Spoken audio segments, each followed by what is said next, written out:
By Countryside, Anderson Square in Georgetown, and Centennial Towers in West Bay. And by the Ministry of District Administration. Explore your history, explore your land, explore your sister islands. And Cayman Airways. Call them on 949-2311 to book your nonstop flights to Los Angeles and Panama. And Digicel, Cayman's bigger, better network.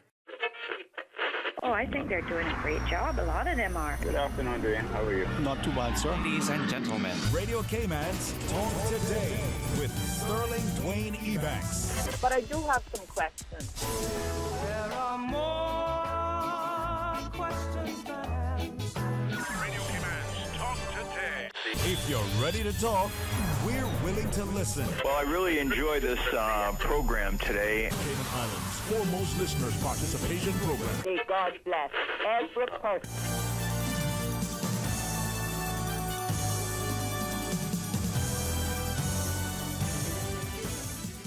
Hey, good afternoon and welcome. As we've built this for a long time now, Thoughtful Thursday. And each day, each passing week, the Thursdays become more pensive. Well, we'll invite you not only to stay tuned, to tell your friends to tune in, to make it convenient, whether you're on YouTube or elsewhere in the social sphere, you'll see something that is going to be valuable. You're going to hear, and I'm actually 100% certain that you're going to learn something you didn't know. Want to believe me? Want to test me? Well, go right ahead. Stay tuned for Talk Today. Radio Cayman's Talk Today, the Cayman Islands' foremost listeners participation program. We ask our listeners to avoid statements or comments which are abusive, derogatory, malicious, or defamatory. Do not use any indecent language or make any statement which is false or misleading. Email talktoday@candw.ky or call 1-800-534-8255. Courtesy of Flow. Cayman's #1 network that connects you to your world like never before. Let your voice be heard. Once again, here's your host, Sterling Dwayne Ebanks.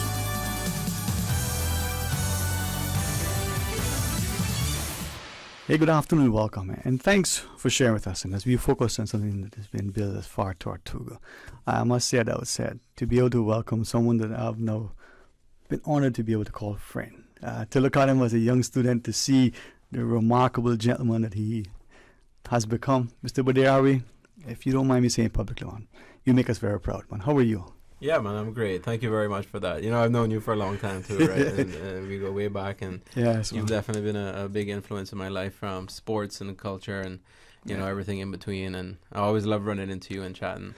Thank you for sharing that. And I say that, you know, why I express my, if it's okay, my love, because I think in our society and in the world today, the one thing that is lacking is love. You know, even amorous love. That's lacking. We've confused it. But agape love for ourselves, love for our people, love for history, our heritage, our culture, and the knowledge that in having that love, just like you put love into the meal that you prepare, you may have never had that food before, but if it's prepared lovingly, served lovingly, you're going to enjoy it. Emeril Lagasse says you taste the love. And I think, you know, that word perhaps should be something that we embody. I think, but there, my perspective, you epitomize in your work when you bring it, whether it's a production because someone is looking at real estate and they're selling it and it's being showcased internationally, or you're doing a short story, or even, you know, just recently, we can allude to that, to some of your work that is now becoming internationally acclaimed. Your celebration of drawing alongside Miss Pitcairn, for instance. Mm-hmm. Amazing what is happening and the example you're setting. Thank you. Honestly, thank you. You help us to be inspired. Awesome Productions is just aptly named, man. Appreciate that. Thanks, Dan. All right. And thank you, too, for allowing us to be able to have this discussion. We're going to talk about Far Tortuga, but before, as I asked you during the break, brief intro of yourself. I believe, you know, people get caught up in formalities and pomp and circumstance. I have no place for that. But introductions and, you know, accreditation, credibility, and communication are key. So your intro of you as you want us to know you. Yeah. To introduce myself, my name's Jack Evans. I'm a writer and director from the United States, and I read this novel, Far Tortuga, when I was 13 years old. It's written by one of America's greatest journalists, Peter Matheson. He came down to Grand Cayman in 1968, and he sailed with a man named Captain Dwayne Ebanks on the Lydia Wilson down to the Mosquito Keys, and came back. He was on assignment for the New Yorker, the magazine. But when he came back, he told the New Yorker editor that all the best bits of his narrative he was going to have to save for something bigger, right? So he wrote a very technical, simple, almost touristic overview of the Cayman Islands for the New Yorker. And what came out years later was this masterpiece of a novel, this sort of mythologized, hyper-present story of a sea voyage where he barely changed the names of each sailor and each location to really tell the story of what it was like to be in the final days of turtling before the turtling was shut down in 1970s. And really takes the reader there in what, to me, is the most visual novel I've ever read. Years later, I became a filmmaker after a career in journalism myself, a career in conservation, working with other writers like Cormac McCarthy, who we recently lost. We worked together on a screenplay. Then working with American TV stars like Cole Hauser on other co-creations, things like that. It all led me back towards this one novel that I had always seen in my head, right? Yeah. Now, for years, I wondered, how real is this story? Because it was an American journalist coming down, and I always worried, is he making any presuppositions or projecting anything onto this culture? So I started trekking around the Caribbean to find that out. And it's been a beautiful process of connecting what's written in the novel with the true histories of Cayman Islands and the wider Caribbean, right? And it's been so moving to find resonance and validation, because it turns out this novel, fictional though it may be, has so much accuracy about it. It has so much, it's such an intelligent piece of journalism. It serves almost as an ethnography of those times. Yeah. Let me ask, and this is where as we were talking initially, it's important to not reinvent nor revise history.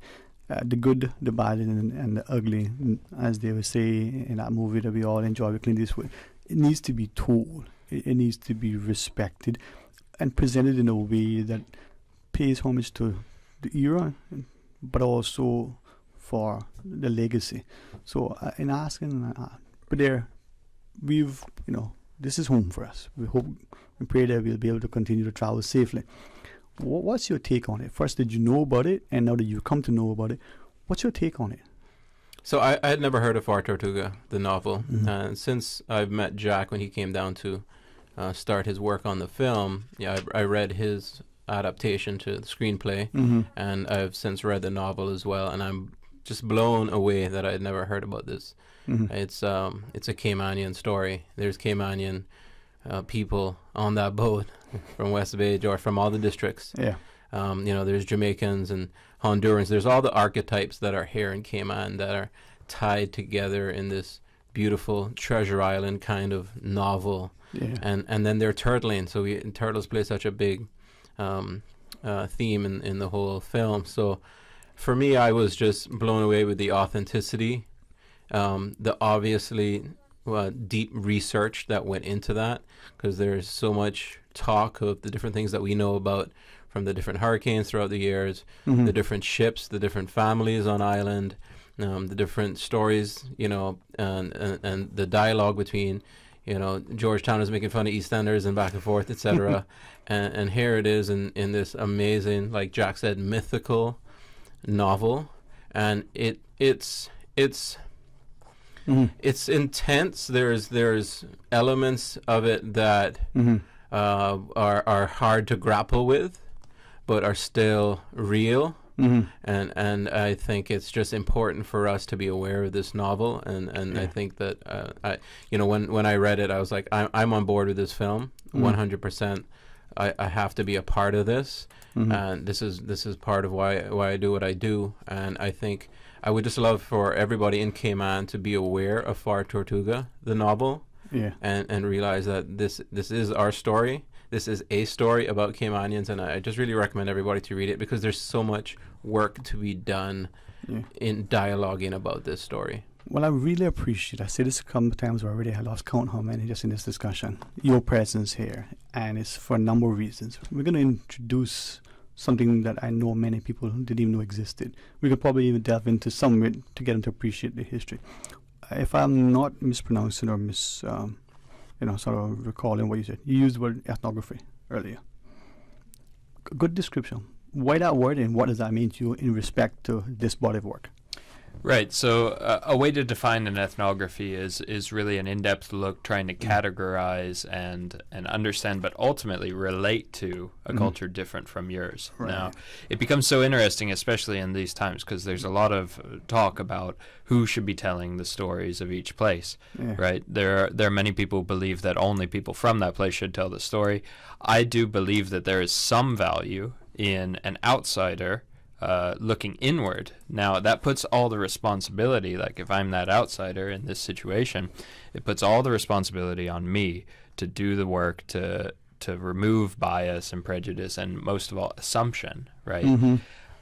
In this case, in adapting this film,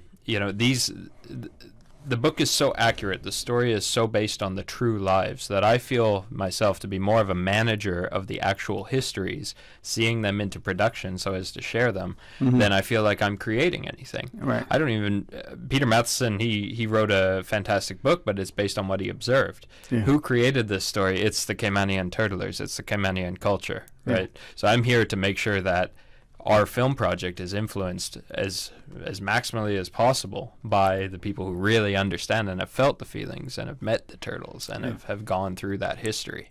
There's an African proverb, not until the lion has a biographer, the hunter would always be the hero. So that historical accuracy, even though it's a novel in the sense, there is sufficient validation from the people that are still around and their families. There's another word that you used, but they also use mythical. A novel is intended at times to be something that is an account of something as opposed to a biography or otherwise. So when we come back from the break, I'm probably the only one that didn't watch it, Pirates of the Caribbean. All right? To what extent that sort of romanticizing, even the teachings that we may have had in school, at least in the Caribbean, about Blackbeard and this one and then the next one, and tie that into this, and then I want to come back into the present day. Can we do that? Yeah, absolutely. I would say that this is so very different from that, right? I'm very interested in realism and getting the true histories right. On the proverb of the lion, I come from a field of anthropology academically that's called multi-species ethnography, and what it's all about, you could say metaphorically that it's about telling the lion's story. That's right? it. And that requires empathy, which I think is the journalist's highest skill, right? So I am not a turtler. I'm not Caribbean and nothing close, right? I'm here to try to extend myself, to understand something, a different kind of experience. And this is so educating for me and also for the place and the people that I come from, right? It's no editorial, it's no opinion, it's just presentation of factual accounts in a way that is perhaps sensitive but also remains accurate. Very much so. Okay. That's why I think journalism is the fourth estate, why men who say they're journalists, you have to question. We like to eat. We may call ourselves chefs, but really, have we had the training, the academic as well as the practical? And this is why I think a representation of works like this about a people need to be so significant in the sensitivity, but it's in its accuracy and presentation. I want to talk about that, and maybe, you've seen my passion. Who knows? Stay tuned for Talk Today. It's a 24-karat summer with Digicel. In honor of our first truly COVID-free summer, Digicel is giving away $24,000. Be one of 10 to win $2,400 this July. For a chance to win, all you have to do is switch to Digicel, activate a Prime bundle, or simply pay your bill on time. It's that easy. It takes 2 minutes to get $2,400 richer. Make the choice to win today and visit a Digicel store near you. How can you make a classic BLT sandwich even better? Well, by adding tuna. The land meets the sea in Subway's new sandwich, the Tuna BLT, available for a limited time. The Tuna BLT is exploding with flavor. Imagine crispy, juicy bacon strips on top of tuna, fresh lettuce, and slices of tomato, topped with your favorite sauce and choice of freshly baked bread. Enjoy the best of both worlds with the Tuna BLT from Subway. Subway, Eat fresh. The Water Authority Cayman wishes to advise its valuable customers that the public water service will be temporarily interrupted on Marina Drive from the intersection of Shamrock Road to Almond Avenue, including the side roads of Party Lane and Longmead Close, on Sunday, the 30th of July, from 1:30 a.m. until 5:30 a.m. These planned works are essential as part of the ongoing system maintenance. Motorists have been asked to avoid the area where possible, and for those motorists who cannot avoid the area, all are asked to drive with caution and follow the traffic signs. Water Authority appreciates the patience and understanding of the motoring public as they continue to provide services to all of their valued customers and do apologize for any inconvenience these works may cause. South Coast Bar and Grill up in Breakers, man, that is the place. For traditional Cayman cuisine, oh, you will love the taste. At South Coast Bar and Grill, we got conch and lobster and turtle stew. And every Sunday, come out with your family for the barbecue.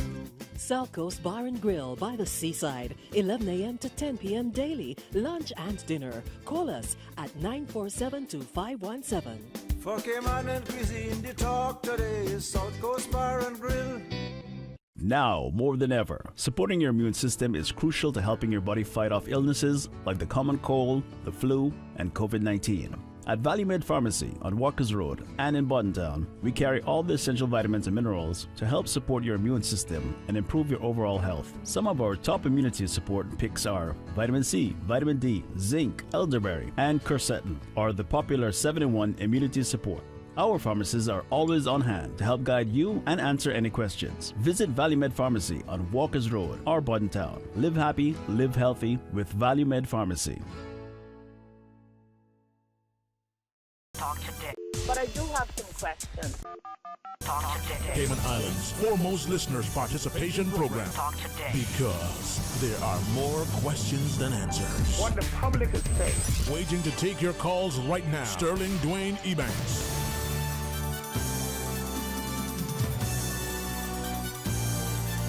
Hey, good afternoon and welcome back. And to be there, are we to Jack Evans as we talk about Far Tortuga, a novel, penned by Peter Matheson. Now, Jack, as an author, as a journalist, as a strong academic, as you presented, right? Take us back. This novel was initially written when and published when?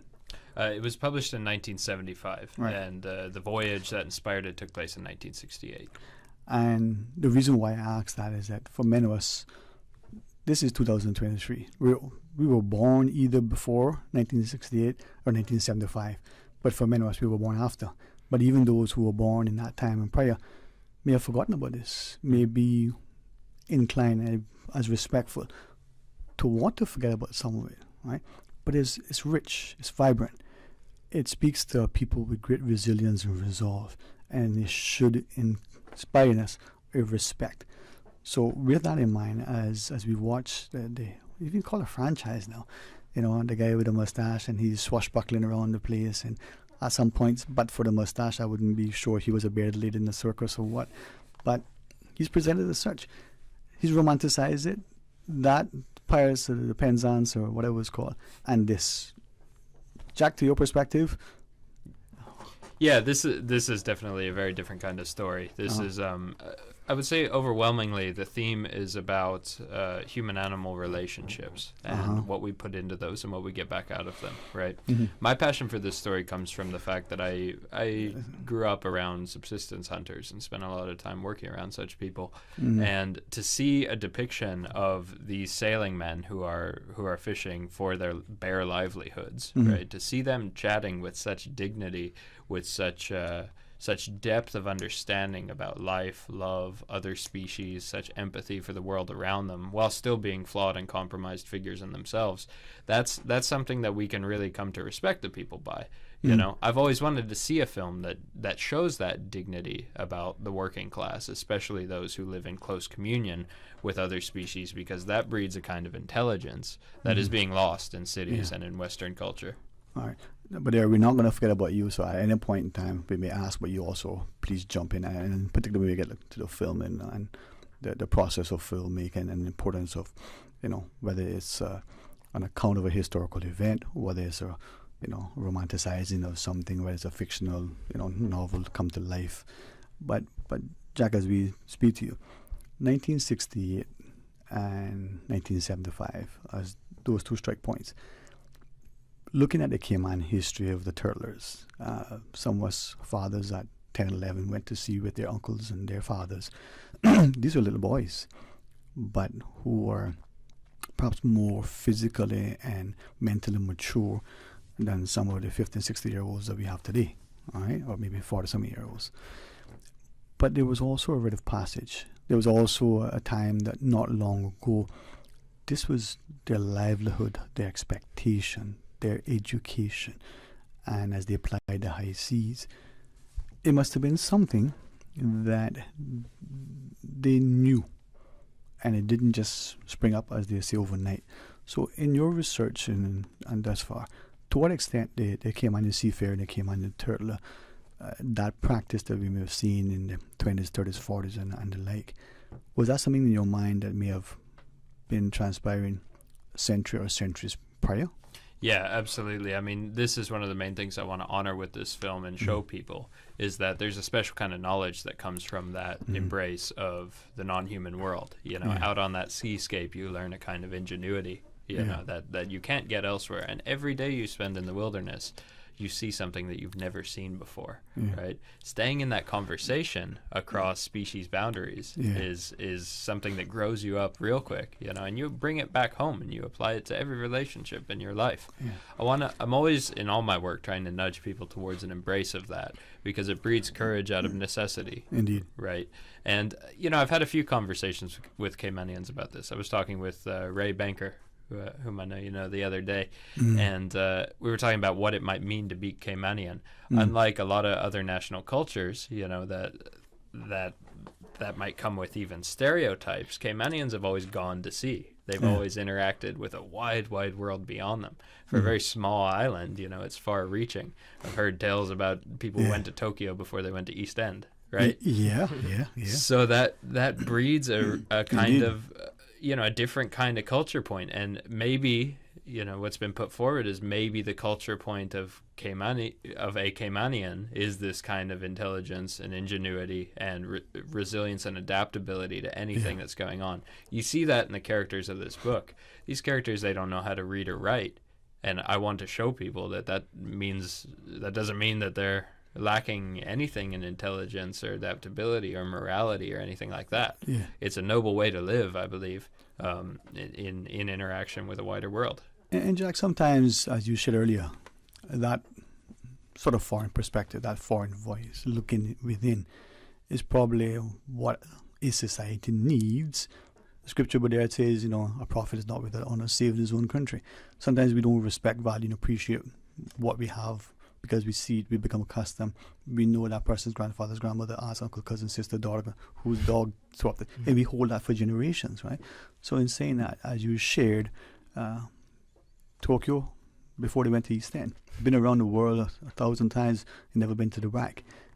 Mr. Lochter reminds us, right, of, Mr. Parsons, as he's in, the Japanese harbor, doing what today would be akin to the SEALs, clearing the mines of, in the harbor so the ships can come in.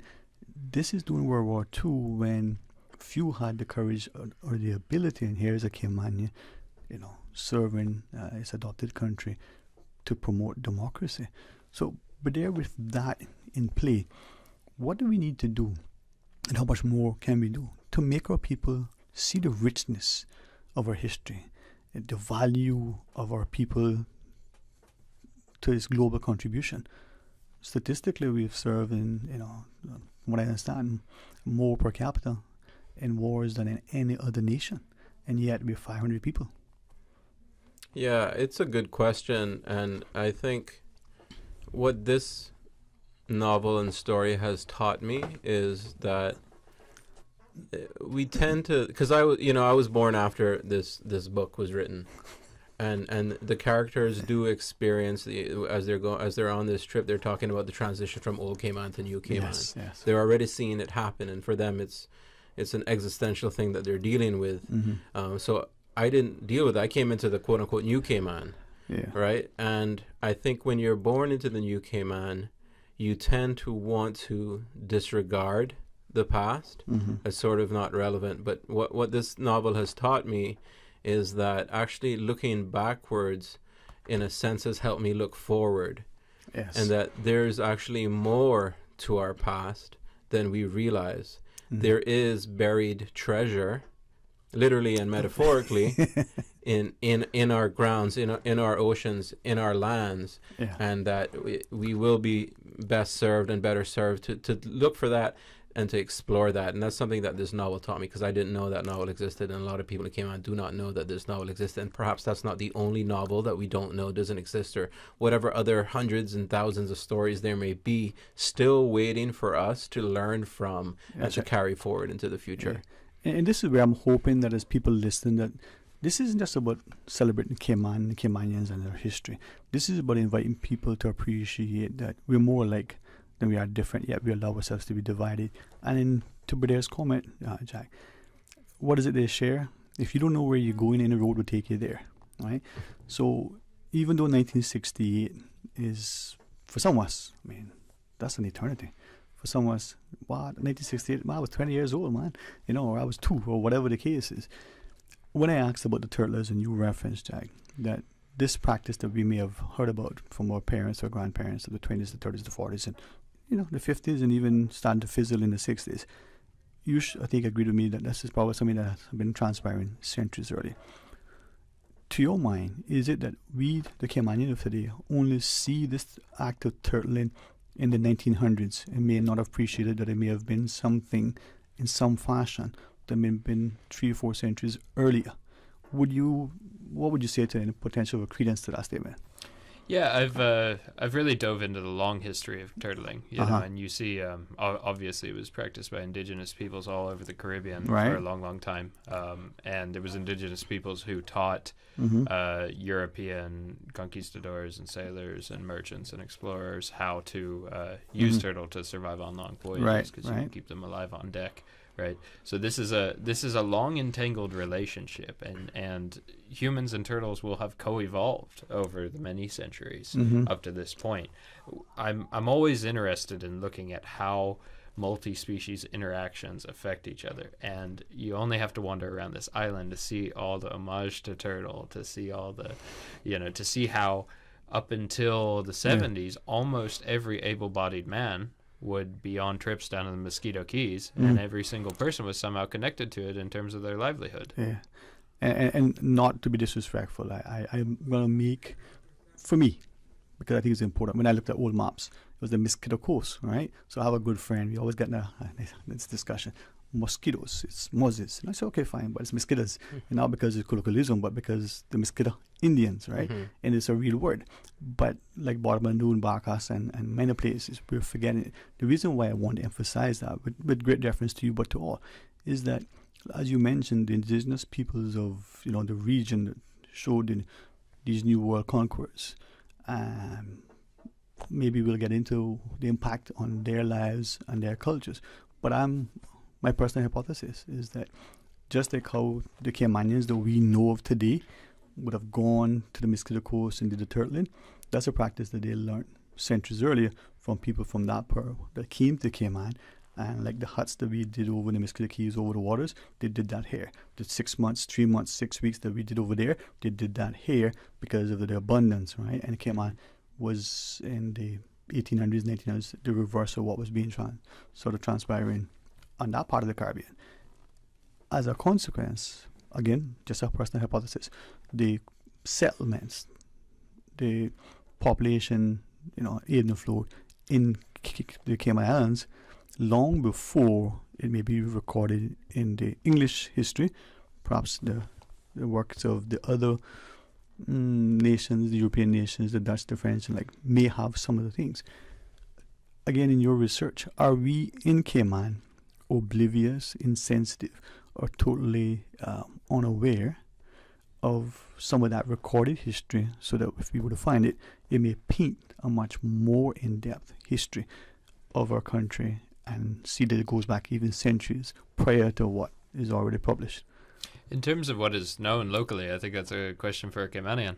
No, it is, and we'll get that debate. But from your perspective, what do you think?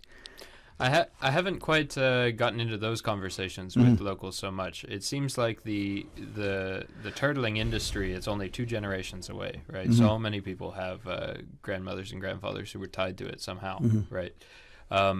The long legacy of it does show up, though. I mean, you find the artifacts and the monuments to how big it was. One of my favorite little things I've found around here is in spending time with Ray Banker at the National Museum.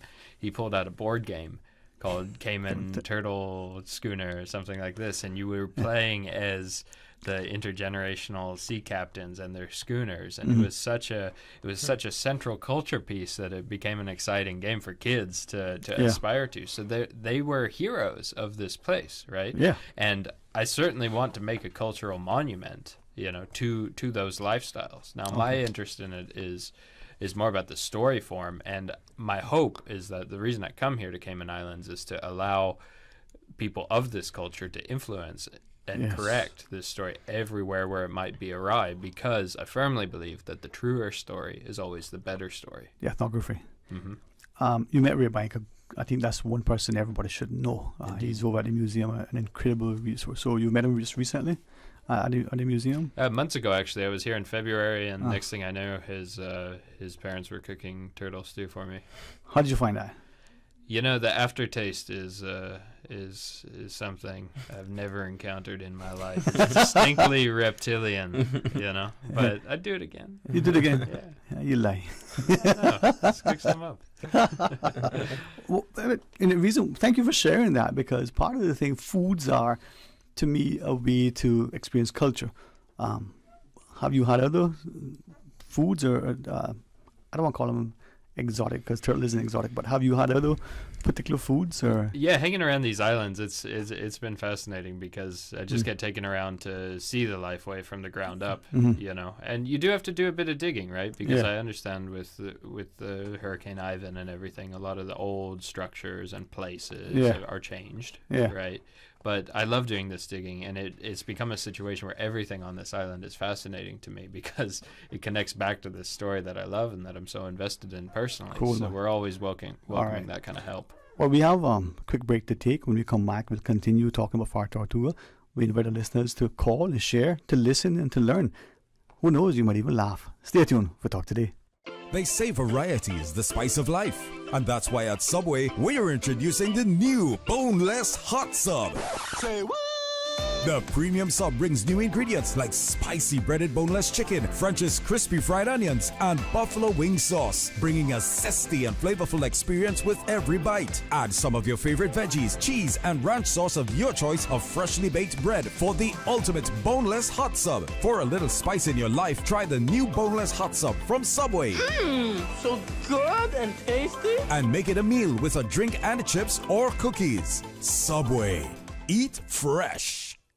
CUC Advisory. Customers are advised of a scheduled outage on Sunday, July 30th between 7 a.m. and 12 noon for Centennial Towers, Heritage Square, and all of Boggy Sand Road in West Bay. For more information, please contact CUC's customer service team at 949-5200 or email service@cuc.ky.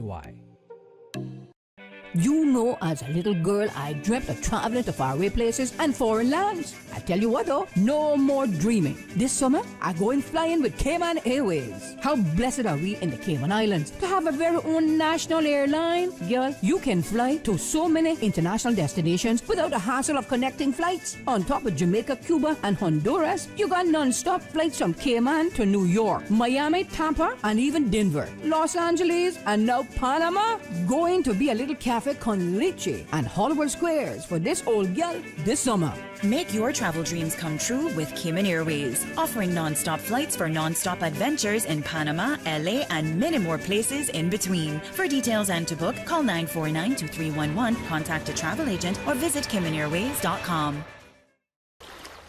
Wouldn't it have been grand if you had purchased land 30 years ago? It may not be 2020, but a perfect vision has never been more clear. Cayman Brac and Little Cayman, poised for growth with an eye on the future. Your land, your history, your future.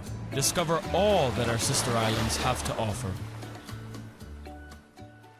The best foundation you can wear is glowing, healthy skin. The offices of dermatologist Dr. Wayne Porter specialize in enhancing your skin's well-being. Whether you're seeking advanced skincare, including any skin cancers, Botox, filler, cosmetic skin enhancements, or simply looking to reduce wrinkles, Dr. Porter offers a full-service dermatology and dermatological surgery practice. For more information, email drporterkman@gmail.com or call 946-9020. That is 946-9020.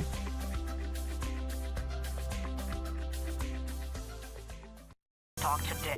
But I do have some questions. Talk today. Cayman Islands' foremost listeners participation program. Talk today. Because there are more questions than answers. What the public is saying. Waiting to take your calls right now. Sterling Dwayne Ebanks.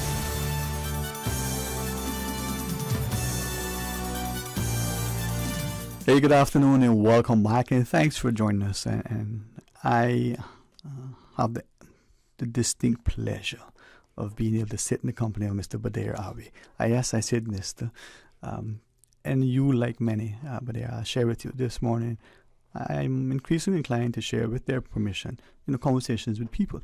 I had a great fellowship and breakfast with a remarkable, he should accept me calling young Kimani because I'm young too, all right?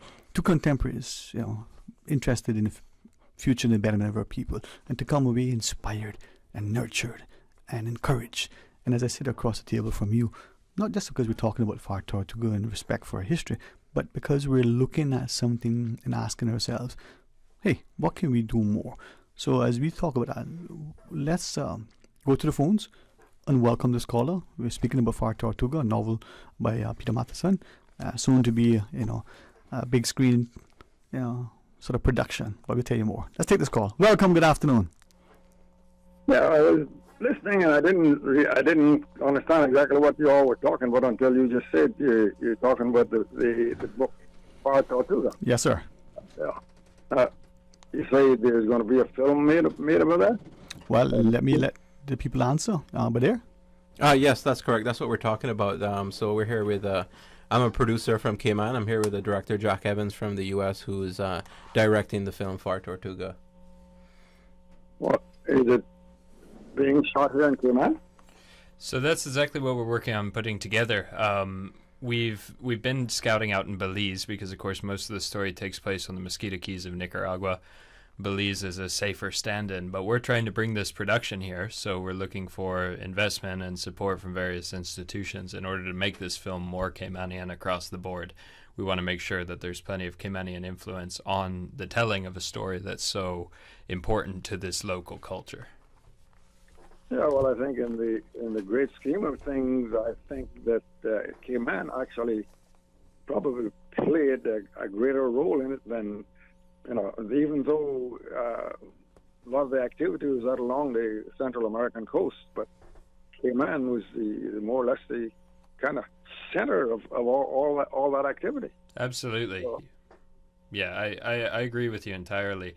Of course, we're shooting the film. We need to be down on the location that looks like the Keys, so we're looking for that over in Belize. But this story is overwhelmingly Caymanian. I would dare say that it's a big part of the national mythos and, a definitive culture point of everything that went on here before the 1970s when the turtling ended. Well, have you tapped into any of the? I'm sure there's still a few guys around that could jump in the catboat and take you right out to the Serranas or take you out to what were some of those other keys out there in quick time. Yeah. I just spoke with one half an hour ago. Yeah, I'm looking for exactly those folk over the days that I've spent here. I've already met with some of the people who grew up turtling, and it's really beautiful to chat with folks who spent their early years, some from the age of 12, down on those keys, living that harsh existence, because those days, of course, were formative for them. They were some of the most important days in their lives. And it's been such a long time that it's not been possible to go turtling in the same way. But I understand there's a few folk who still have licenses grandfathered in, and people who still, there's obviously a big catboat culture here, and that's a great preservation point for this heritage. We're looking to involve all those people in the filmmaking process. Oh, okay. I think the question was asked somewhere along when I first tuned in here. How can we make the Caymanian public more aware of this rich history? And I would suggest that there be a more concerted effort in airing all of this history that much of it is still between a lot of people's ears, and once they laid out facing the east, it's lost. Yeah, I agree with you, and I think making a feature film about this, a film that's thrilling as well as beautiful as well as educational, is one of the best ways. It's one of the biggest creative rituals anybody can put together, is bringing hundreds of people together on a film set to get them working on this heritage. I often tell a short anecdote about a Canadian filmmaker I really admire named Zacharias Kunuk, who is an Inuit fellow who went making films about his culture's old history and their mythology. Obviously, they are often misrepresented by people in cities, and people of Western culture. He started making films about their culture, and in order to do that, they literally had to find the last old woman in the village who knew how to stitch a caribou parka, or some of the elders who still retained the old language. And in the making of these historically accurate films, young people got involved in learning the old ways, the old rituals, the old language, the old dialect, and he's credited with preserving a lot of that. I think that's something that this film could bring to the Cayman Islands, because to put it most simply, there's no better way to make the history cool than to make a film about it for young people. And I hope it can create a sort of longing for that beautiful ancestry that Caymanians have in young people, so they can begin to honor it in their own way. Yeah, well, I think there's still lots of indigenous knowledge here within the Caymanian community that would be a rich element for whatever the outcome that you're looking for. And I hope that you will tap into it. Yeah, I will. We all will. And I'm interested in the caller. Like, could you tell us a little your background? Have you read the book, and what's your opinion about it? Well, I've been aware of Far Tortuga for a long time. In fact, about 2 or 3 years ago, one of my cousins gave me a copy of it, and I lost it. And I recently found it, but I was been aware of it for a long time, and I think it's a great. It's a great foundation to start with, mm-hmm. And if you're able to weave mm-hmm. a good element of Caymanianism, if you want to put it that way, into it, I think you will come up with a great production. Mm-hmm. Well, Mr. Ebanks, thank you, sir. I know you realize our immense love and respect for you. We do have the news. Let Susan know if you want to continue or not, but we'll just pause, and when we return, we'll continue the discussion for as long as our guests are able to share the time with us. So stay tuned. Today's biggest news. Radio Cayman. Your voice, your choice. Local, regional, international. This is Headlines from Radio Cayman's newsroom. Today's biggest news. The headline news is brought to you by Health Services Authority. With your latest headlines, I'm Felicia Rankin-Solins. Butterfield Cayman announces that in step with the recent increase in the U.S. federal funds rate, Butterfield is adjusting its prime rate for U.S. and CI dollar lending for residential mortgages, consumer loans, and corporate loans. The U.S. and CI dollar prime rates will increase by 0.25% to 8.50% effective August 25th, 2023. In international news, an Arizona girl who disappeared nearly 4 years ago has turned up at a police station in Montana. Thousands of tips have come in to the FBI and the Center for Missing and Exploited Children since Alicia Navarro allegedly ran away in 2019. When Alicia vanished from home on September 15, 2019, the then 14-year-old left behind a signed note that read, "I ran away, I will be back, I swear, I'm sorry." But her mother told CBS News, the BBC's U.S. partner, that she believed her daughter had been lured away by somebody she met online. The House of Representatives convened a landmark panel on unidentified anomalous phenomenon, known more colloquially as UFOs, on Wednesday, and the most serious acknowledgement yet that mysterious sightings deserve scrutiny at the highest levels of government. 3 witnesses shared their encounters with objects that defied physics and told of pilots afraid to speak up, biological material recovered from crafts, and alleged retaliation against whistleblowers. All acknowledged that anomalous phenomena were a potential national security threat. The hearing produced no serious bombshells, nor a confirmation of alien life, but the fact that the witnesses received a major hearing before Congress was notable in and of itself. These are your headlines. I'm Felicia Rankin-Zollins. Today's biggest news. Radio Cayman. Your voice, your choice. Local, regional, international. This is Headlines from Radio Cayman's newsroom. Today's biggest news. The headline news is brought to you by Health Services Authority. It's one of the best moments of your life when you welcome your baby into the world. The HSA's experienced women's health and maternity team provides the highest quality of care throughout your pregnancy and delivery. As a JCI accredited hospital, we are the leader in maternal care, safely delivering over 700 babies annually. Visit hsa.ky for more information. At HSA, we are committed to caring for you. Radio Cayman is pleased to feature this special Sister Islands historical vignette brought to you by the Ministry of District Administration and Lands. Explore your history, explore your land, explore your Sister Islands. Captain Charles Gerald Kirkconnell, 1891 to 1961. Charles Gerald Kirkconnell was born and raised on Cayman Brac. He was married to Olivine Elizabeth Eden of Grand Cayman, and the couple had 3 children. Captain Charlie was one of the founding brothers of the shipping and merchandising firm of R.B. Kirkconnell and Brothers Limited. Many Caymanian seamen were trained on Kirk vessels and later worked for national bulk carriers. Captain Charlie was also a shipbuilder who built the largest ship ever to be built in the Cayman Islands, the M.V. Kirksons.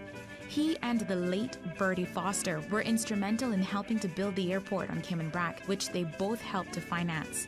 The clearing of the airstrip was done entirely by hand.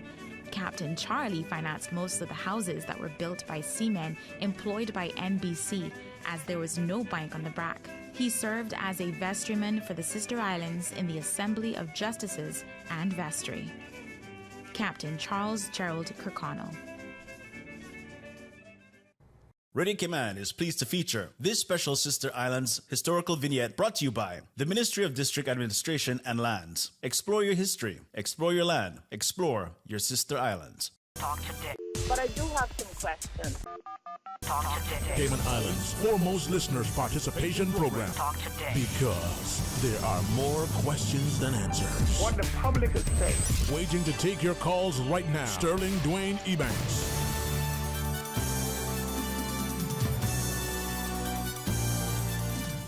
Hey, good afternoon and welcome back. And as we're talking about, Far Tortuga, excellent company of, but they are awesome productions and Jack Evans. But we do have what I think is not just a very inspiring and instructive voice on the other end, who's been gracious with the time. Mr. Loxley, thanks for holding on, sir. Yeah, well, I wonder, are your guests familiar with the new book that came online just a couple of weeks ago, the Turtlers and Catboat book? Yeah, the one put together by Jairus Miller. I just picked up a copy of it yesterday from the Seafarers Society and been flipping through it. It's got photos in it that I've never seen before. I did quite a bit of mining through the National Archives, but I might have missed them. And it's a real resource for us because we're trying to understand every angle of this. We want in our film every knot of every bit of rigging on the ship that we're building to mirror the Lydia Wilson, to be correct and to be critiqued by the people who remember that knowledge. Well, you're building a model of the Wilson. It'll be necessary, yeah. In Cayman? I'm not sure exactly where we're going to build it. We're looking for wooden schooners to retrofit around here. Looked all over the world so far, looking in Belize. So if anybody knows of a wooden schooner of about 40 feet or more, just give us a call. Well, I think you're in for a great search. But anyway, it's an adventure. You're kind, sir. But yeah, we're looking for all these things in Cayman. I mean, Jack talks often about his trips to LA, where the producers over there are trying to convince him to do it cheaply in LA on a green screen in a water tank over there. And Jack's like, no, he really wants to be authentic and on location. And so that's part of why I've joined forces with him, because I really want to integrate him here in Cayman and just connect as many dots as we can, to find as many resources as we can. Film needs a lot of resources, from actors to crew to all the props and the sets, and we do need the expertise of these turtle men to be able to help make this as authentic as possible. So to anyone listening who feel they can contribute or wants to learn in whatever capacity, please contact us. We really want to bring this film home to Cayman as much as possible. Yeah, you can contact us by going to our studio's website. That's www.anotherworldentire.com. Our Instagram handle is the same, Another World Entire, and we can be reached that way, or maybe on this small island you already know Badir. And you everybody knows Badir. He's the second other person everybody needs to know. It seems like it. We couldn't be doing any of this without him. No, he's a great guy. Anything else, Mr. Loxley, sir? Oh, well, I was just, I think there's a wealth of knowledge, as I said before, still here in the community that would make a great contribution to a film, I think, with using the Fire Tortuga as a sort of base. If you're, if the object is to tell the story of the Cayman turtle, or is it to tell the story of the Dry Tortuga novel? It's a good question. I think both are overlapping. What I love about this novel in particular, Peter Matheson was such a keen journalist that he kept the accuracy high, but he also gave, as you know, a sort of fictional, mythical, fable-like twist on the end. So some of the more extreme elements of the book, he made that up, but I can understand why. It's because data can only go so far in changing people's minds, right? A documentary film, a history report, nonfiction books, they can change our minds, and that's vital.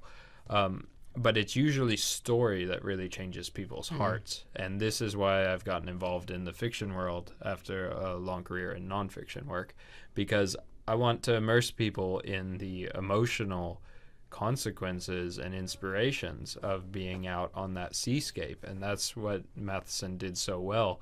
We're bringing a story to a global audience, from Europe to the US to Australia, and it'll be translated into other languages. We're bringing a story that nobody's really seen before. I haven't seen many films about the historical Caribbean that aren't either entirely Eurocentric or that are really raw and real about the true experience. This is a chance to make something that will tell the world what goes on here, because when I talk to Americans about the Cayman Islands, they have you already know what they think. Yeah. The unfortunate assumption that it has to do with some kind of banking intrigue and otherwise, that it's a very beautiful place where cruise ships dock. This place is so much more interesting and important to the natural heritage of humanity, so this is a film that can carry that far beyond and really generate a new interest in this place, as it deserves. And maybe you'll have to make it a point to invite former President Barack Obama to the premiere. I'll send him an email. I'll try. You know what his thoughts were of Cayman. Yeah, I remember seeing that video of him in front of the Ugland building, or talking about the Ugland building. Just to find out him making his opinion about the. He's just as misinformed as he's been misguided and misled. But anyway, he's mischievous in his meddling. So. Ooh, what did he say? Nothing of any amusing. Yeah. I'll look it up. Yeah. I'll send you the link. Okay, Mr. Loxley, sir. Thank you, sir. Should make for a great story if you get enough of the Caymanian element in it. Yes. That'll be our goal. Thanks for your insight and for your interest. It's always good to talk to folks who care about this kind of thing. Yeah. All right. Talk to you very soon, sir. Thank you. Thank you. And through Mr. Loxton with him, perhaps an invitation to others to join alongside. Because as we talk to this isn't just about one work. This is about a work that is indicative and representative of a people and a history that perhaps isn't respected, isn't understood, but there maybe through you help me till I say it properly. Perhaps sometimes when we present it today, whether it's in our schools through educators, in our homes through our parents, just even in our casual conversations, we're somehow dismissive and disrespectful. And these are just a bunch of men, to see. Have you gone fishing for any length of time and just that toll on the body when you come back to shore, you still feel like you're rocking. So you weren't just getting your sea legs, but this wasn't a way to provide food on the table. This wasn't just a rite of passage, as significant as that is. This is about something where there that people need to understand.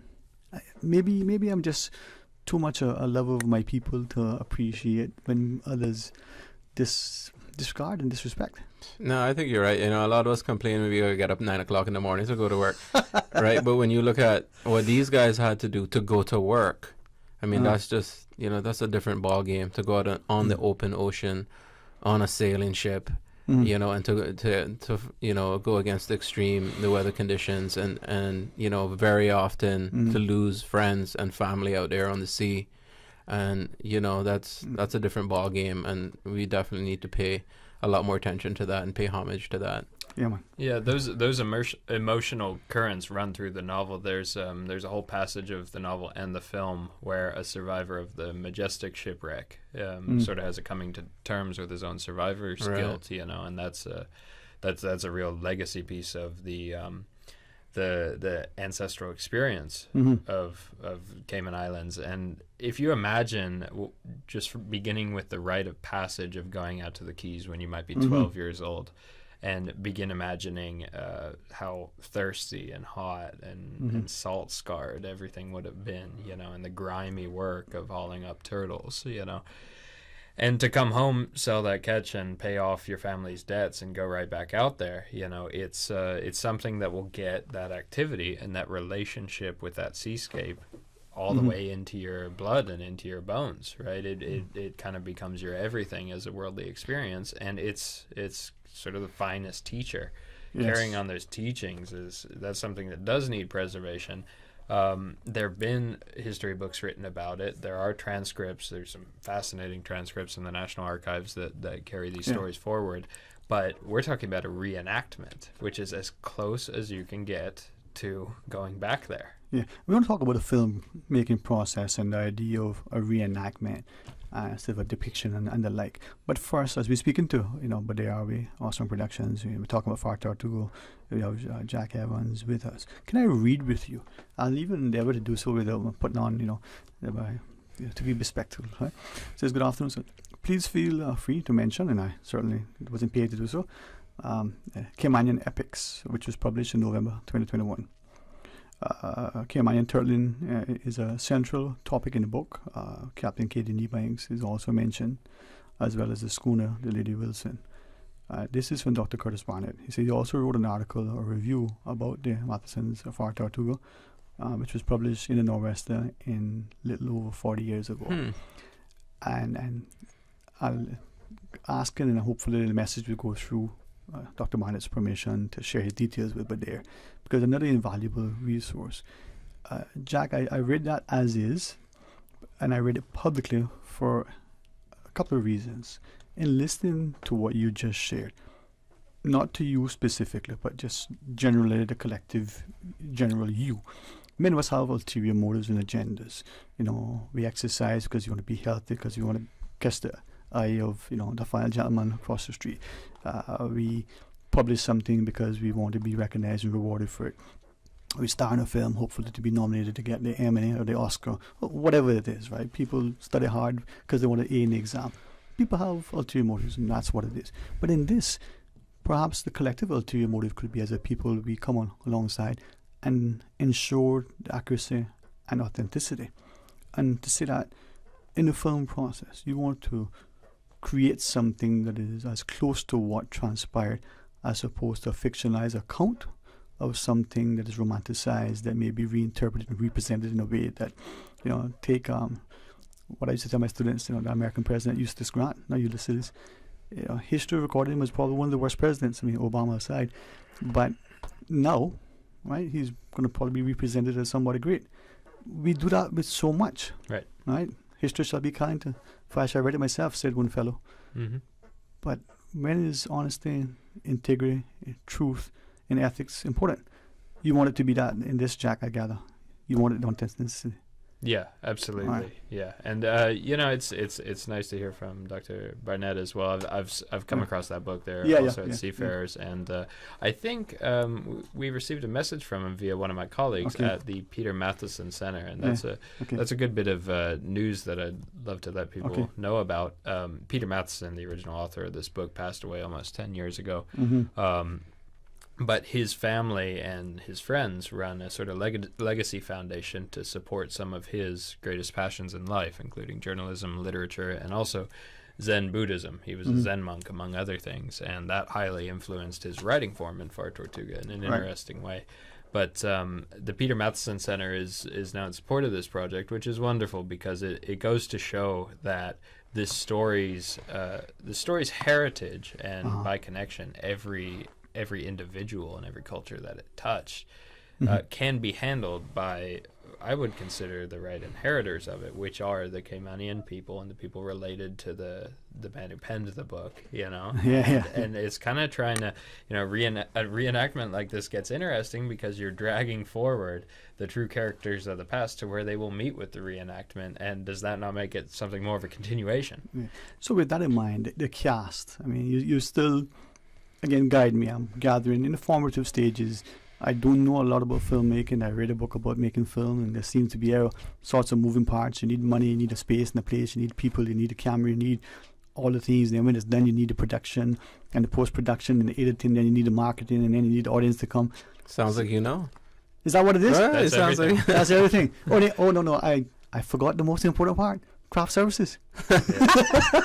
You need that as well. Everything depends on craft services. Yeah, there you go. If you don't know what that means in the film industry, call me there. He may ask you to volunteer.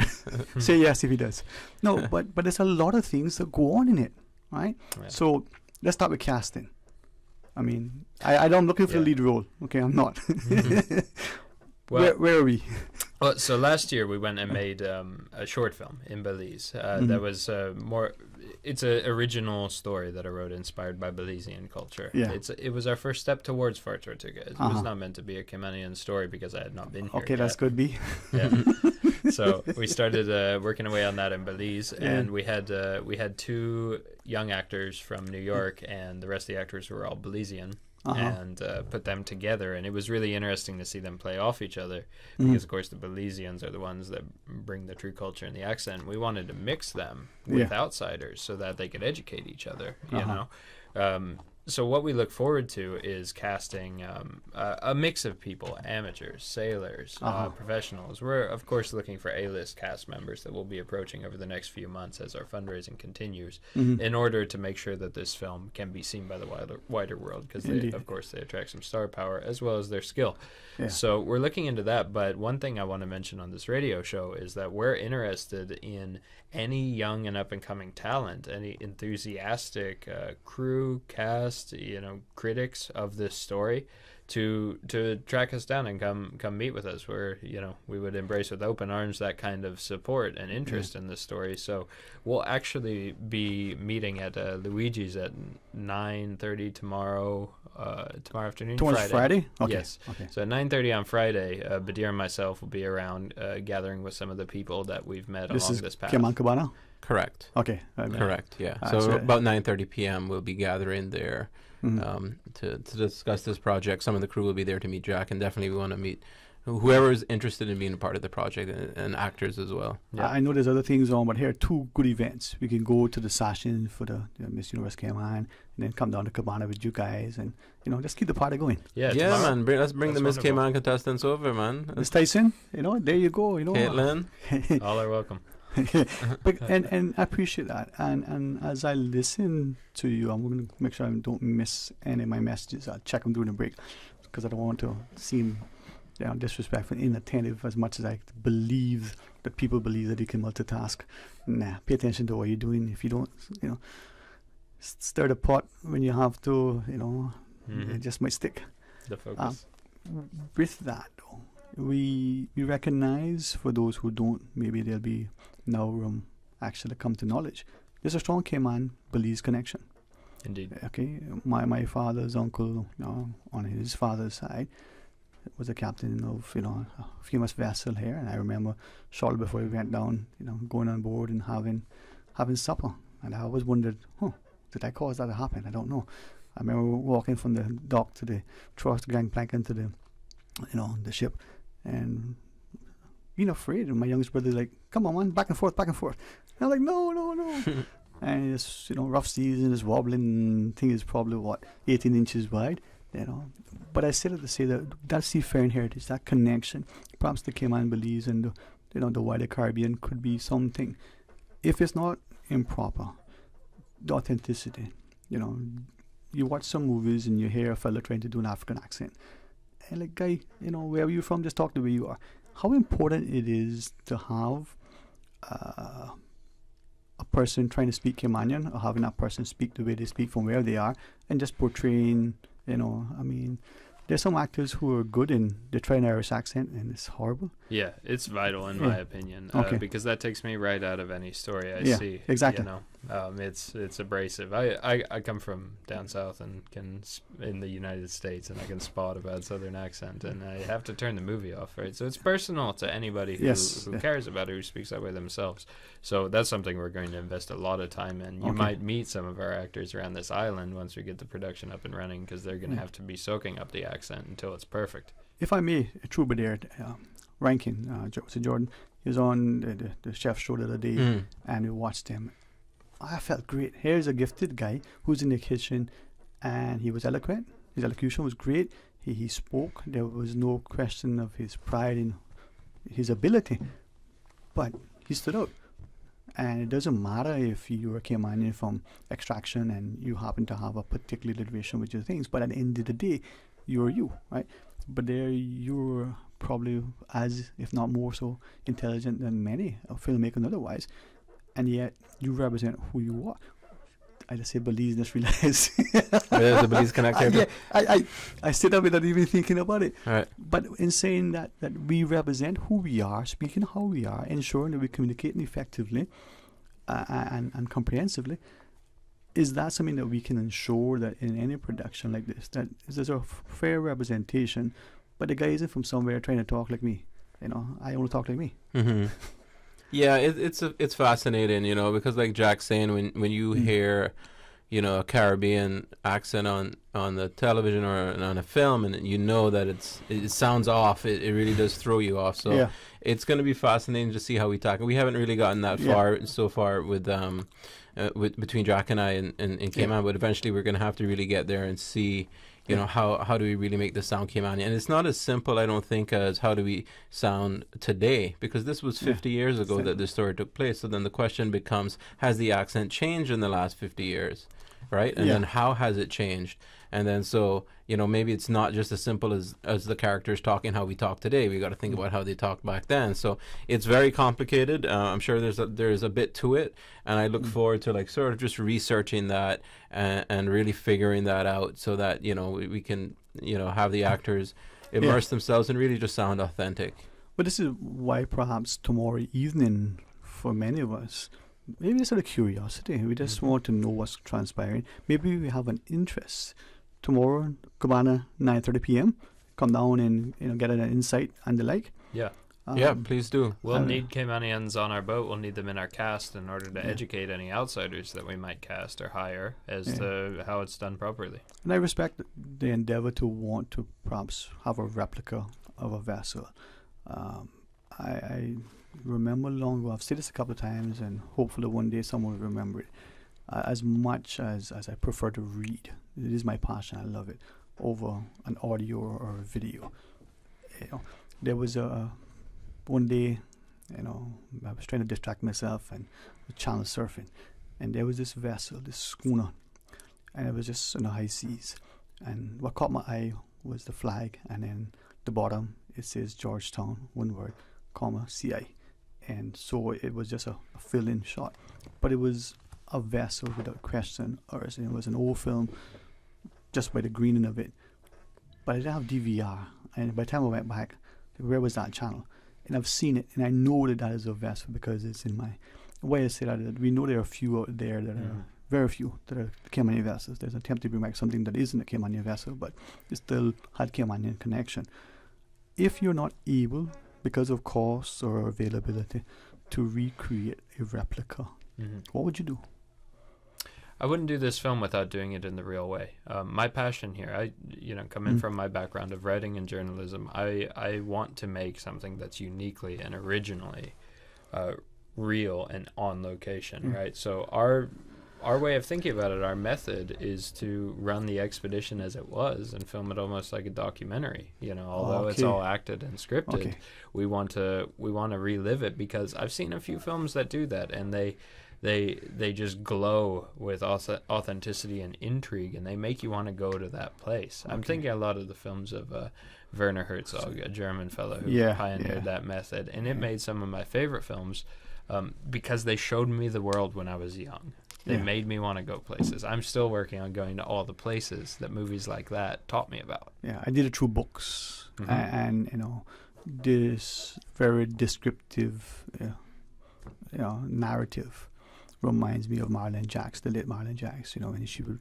When she wrote, it almost was like a travel journal in a sense that she described it. Not unlike Ludlum when he would describe the streets of Europe. Some of the words I couldn't say, right? But I could recognize them from the map.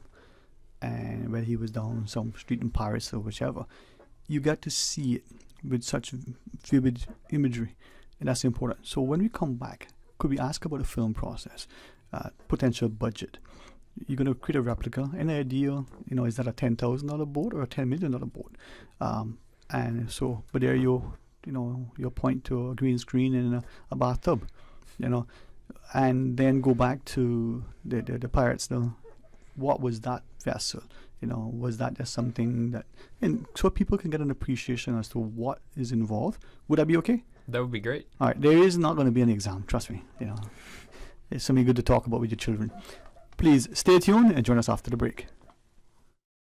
Hey, is your phone slow, overheating, and dropping important calls? Don't fret. This summer, it's time to flip out with Digicel. Introducing the all-new Samsung Flip 4 with its sleek design and cutting-edge features. You'll flip into the summer in style and confidence. This summer, you can grab the all-new Samsung Flip 4, all just for $145. Flip into the summer with Digicel. Visit a Digicel store near you and grab the all-new Samsung Flip 4 and the amazing 7-day Prime Ultra plan today. Explore your history. Explore your land. Explore your sister islands. The ultimate staycation experience. Your culture, your freedom. The land that time forgot isn't gone. It's your sister islands. Discover all that our sister islands have to offer.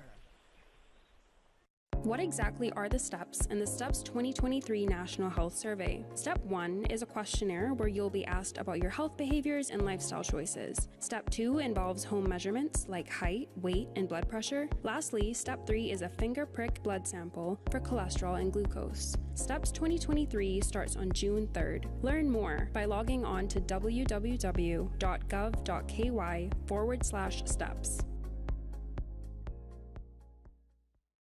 You know, as a little girl, I dreamt of traveling to faraway places and foreign lands. I tell you what though, no more dreaming. This summer, I going flying with Cayman Airways. How blessed are we in the Cayman Islands to have a very own national airline? Girl, you can fly to so many international destinations without the hassle of connecting flights. On top of Jamaica, Cuba, and Honduras, you got non-stop flights from Cayman to New York, Miami, Tampa, and even Denver, Los Angeles, and now Panama.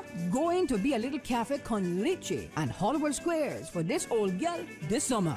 Make your travel dreams come true with Cayman Airways, offering non-stop flights for non-stop adventures in Panama, LA, and many more places in between. For details and to book, call 949-2311, contact a travel agent, or visit CaymanAirways.com. Talk today. But I do have some questions. Talk today. Cayman Islands' foremost listeners participation program. Talk today. Because there are more questions than answers. What the public is saying. Waiting to take your calls right now. Sterling Dwayne Ebanks.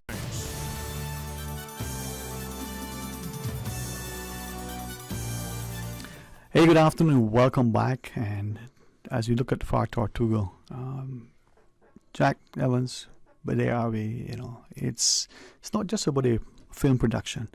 As I listen to you, this is not even sort of a presentation, a reenactment, I think you said, of a historical event, somewhat fictionalized in a novel, but from what I gather from what you shared, almost accurately reflective of what may have been transpiring.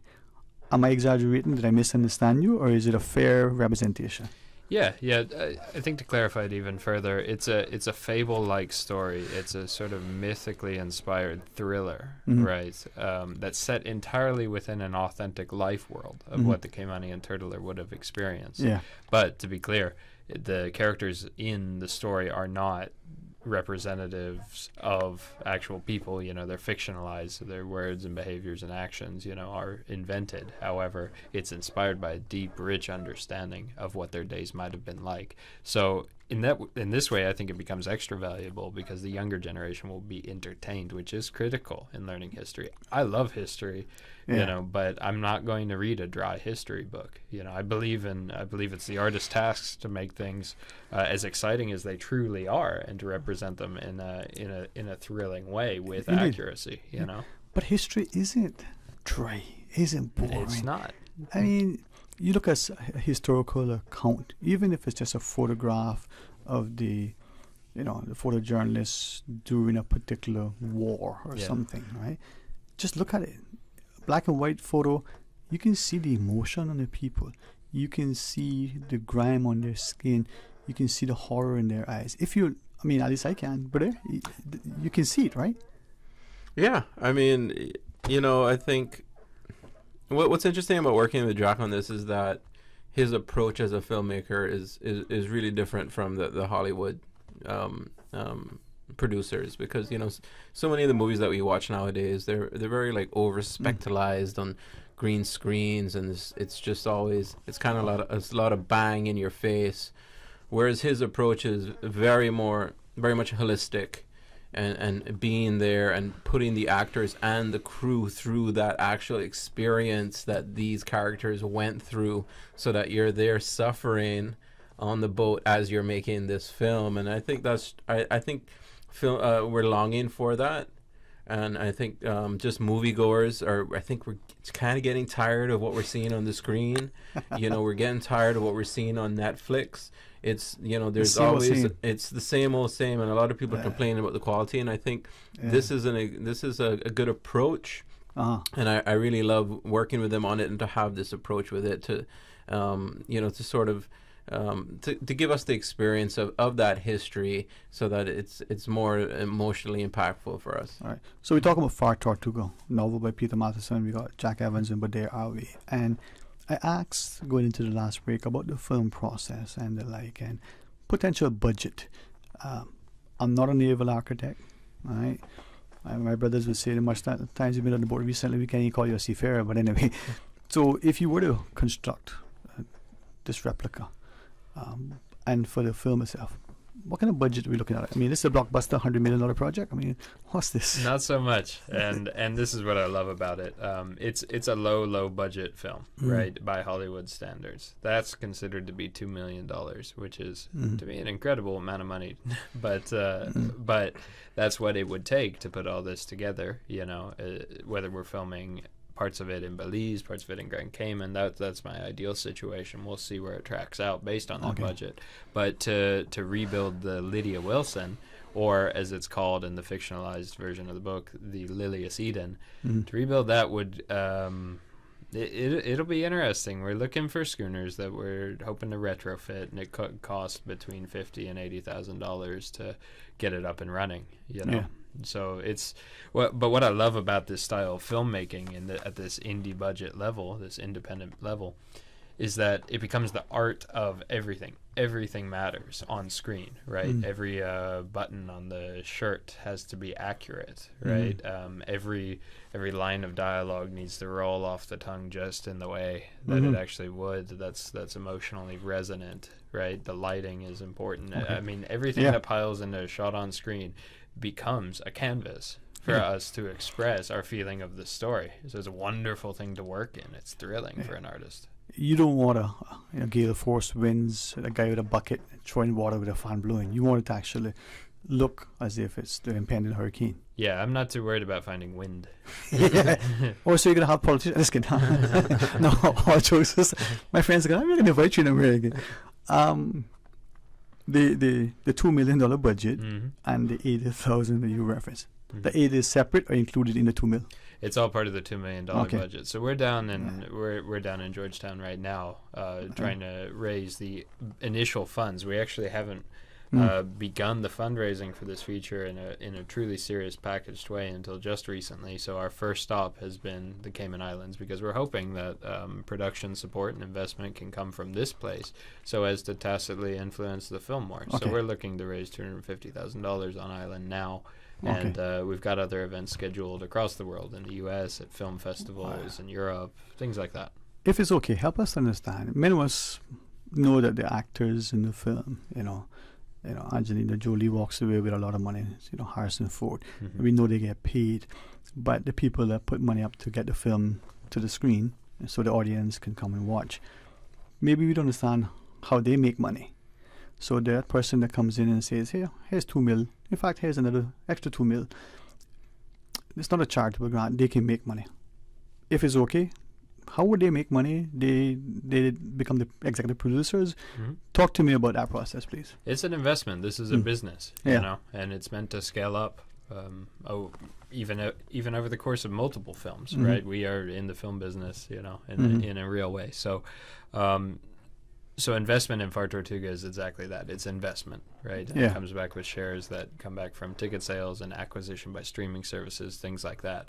To speak earlier to what you were talking about, Badir, I'm so confident that making something this original will make it a success. You know, there's no shortage of content, of things to watch, but there is a shortage of things that are done in a unique way. And I know that will be resonant, you know? Yes. It's so hard to estimate how many people are going to go to see a movie. Where is it going to get distributed, right? Which streaming service is going to take an interest in it? All these things, like any business, just come down to personal relationships and personal impressions and emotional feelings politics about as it. Well. Yeah, as well. It's also a very political business. It's true, but I know that the only way a film reaches any kind of renown is if it's something that's never been seen before. Yeah. Right. And you have to have the courage to go do that. You have to take incredible risks to do something like that. You have to explain yourself constantly from the ground up by definition, because it hasn't been done before. Right. But that's what we're working with, and this film will be something that no one's ever seen. The likes of it are very unique and original. Right. And just going on what has been stated publicly, we've seen big budget film that presumably, according to published accounts, flops. You know, $1 billion for this project that made zilch. Or we've seen some examples of what's the one with the woods or whatever it is, you know, Blair Witch Project. Is that see that see, you know, for $5 and they made 50 million, whatever it is, right? So we've seen increasing those types of examples, becoming almost the norm as opposed to the anomaly. So this potential could be. What unites those success stories is how far out and original they are. Yeah. A recent one I can think of is a horror film called The Witch, right? A strange movie that it's a You're being kind. Yeah. It's a historical period piece, you know, Yes. with some funky New England accents that nobody can remember, you know, exactly how they're said, with very detailed costuming and an odd cryptic theme, right? That was made for about, I think, a little bit more money than we're intending to spend on Fort Tortuga, and became a huge success and tens of millions of dollars. But it's because it flew in the face of all the genre expectations, and you find a younger generation, people my age and younger, looking for exactly that, hungry for a better quality of story. You know, having grown up in the U.S. in the public school system, I can just speak from my experience, but we weren't offered good stories, and we weren't offered stories that reflect the times we're growing up in. You know, Exactly. young people deal with a lot of fear because of the ecological change going on. You know, all the violence and strife and poverty that we're able to see because of technologies like social media. We wear this on our shoulders, and we're keen for stories that can validate some of our concerns. Real time. Yeah, so even a thriller like this one, you know, can be resonant and validating, and that's so valuable. I mean, I think that's the real value of art. Every piece of art, and I'm curious to hear your opinions on this, every piece of art that I have loved has always felt like something I almost already knew. It's resonated with me as if I already loved it before I saw it. And I think that's the validating impetus and value of artwork working on us, right? It's making you feel not alone in the world, and that's the kind of space that I want to be creating for, is so that people feel understood even by some stranger artists off in the universe elsewhere. And I think too that speaks to perhaps why, if you go back to the upper room, you know, way back when the artists of the day were just, you know, in today's language, just a bunch of unemployed people who were trying to make it the starving artists. To me, if you're speaking to the Ray Bankers and the Gordon Solomons and the Randy Shalettes and the like, they're your contemporaries. You can relate to them 1,000 years from now. They may be, you know, the Rembrandts and the like of, right? But value them now. So, but therefore you chime in. You know, they say you should never, you know, ask a woman her age. Never say anything about a man. So, with that, Jack, you just reference, you know, your age. So do people understand? You know, you talk about young people. Yeah, I'm 28 years old. I'm 28. Yeah, I guess I'm called a millennial, right? But I've been inspired so much by even younger generation that is just so astute and worldly in the knowledge they're able to soak up. And the reason why I ask, I know your age or has been shared, been published. I wanted to say that, to ask those of us who are not 28 to reflect that because of the technology of today, the ability to learn about history, but somehow we are so connected to it that we dismiss the impact. And you just shared that our young people today, in my view, two things are happening simultaneously. They're so bombarded by so much that they don't even know it's impacting we as their parents, their teachers, and even their contemporaries don't even understand what that is doing to them mentally and physically. But secondly, the historical things. We're talking about 1968, 1975. For some people, yesterday was a century, right? Yet, for some of us, we can recall things, you know, of 2 and 3 centuries ago. Not biblical things, just historical things. But something from the 50s that our grandparents, that's ancient. So, with that in mind, when we come back from this break, from the historical perspective, the authenticity, the accuracy, and perhaps the need, unless you disagree with that word, to ensure that works like this are preserved and then presented to the populace so that they can appreciate that this isn't just a story. This is something that they need to respect, remember, and constantly relate, you know, for future generations. Can we talk about that? Absolutely. All right. We're going to take a few minutes, you know. We may end at 2, we may not. But you won't know until you join us. Stay tuned for Talk Today. From boat days to beach gatherings, leave the catering to Subway. Choose from small and large sandwich platters, double meat wrap platters, and Top it off with optional cookie platters for dessert. Or ask about our Subway box to go with the option of 6-inch or foot-long sandwich, 1 cookie, and 1 bag of chips. For all occasions and celebrations, let Subway focus on the food so you can focus on the fun. Visit subway.ky for catering options. Subway. Eat fresh. Freedom, Kim Brack. Freedom, Little Cayman. Soft breezes, blue waters, no traffic. Unwind and rejuvenate your mind, body, and soul. Sister Island Staycations, a taste of freedom. Discover all that our sister islands have to offer. Hey, is your phone slow, overheating, and dropping important calls? Don't fret. This summer, it's time to flip out with Digicel. Introducing the all-new Samsung Flip 4 with its sleek design and cutting-edge features. You'll flip into the summer in style and confidence. This summer, you can grab the all-new Samsung Flip 4, all just for $145. Flip into the summer with Digicel. Visit a Digicel store near you and grab the all-new Samsung Flip 4 and the amazing 7-day Prime Ultra plan today. You know, as a little girl, I dreamt of traveling to faraway places and foreign lands. I tell you what though, no more dreaming. This summer, I'm going flying with Cayman Airways. How blessed are we in the Cayman Islands to have a very own national airline? Girl, you can fly to so many international destinations without the hassle of connecting flights. On top of Jamaica, Cuba, and Honduras, you got non-stop flights from Cayman to New York, Miami, Tampa, and even Denver, Los Angeles, and now Panama.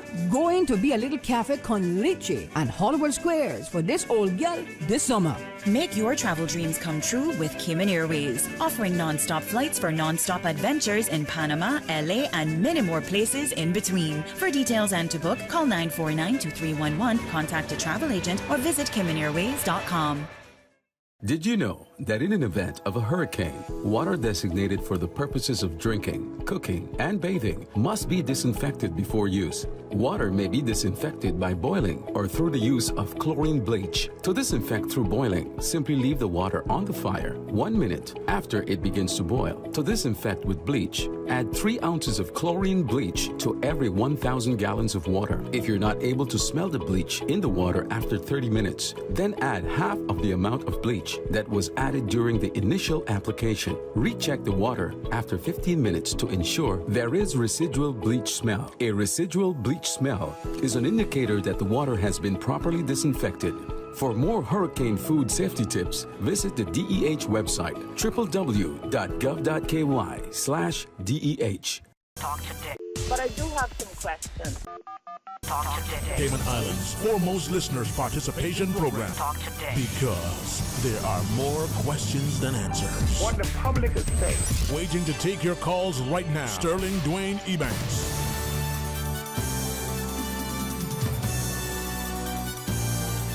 Hey, good afternoon and welcome back. And as we talk about Far Tortuga, a novel by Peter Matheson from Awesome Productions, awesome fellow himself, but there are we. And join, filmmaker, perhaps? Mm-hmm. Yeah, why not? Jack Evans. I like the fact that you may have acquainted or reacquainted someone, it's not just with the text and the things, but with some words, and the notion that as we try not to reinterpret history and represent it, but to accurately and authentically, give it a new audience in a way that we look at. And it may, I'm mindful because as conscious as I am aware that many of the characters, potentially that the novel is based on with the voyages, probably have this story much more intimately in their minds than they may wish to, and may evoke within them certain memories, good or bad. But there's a love and a respect that I have for my country and our people, our history.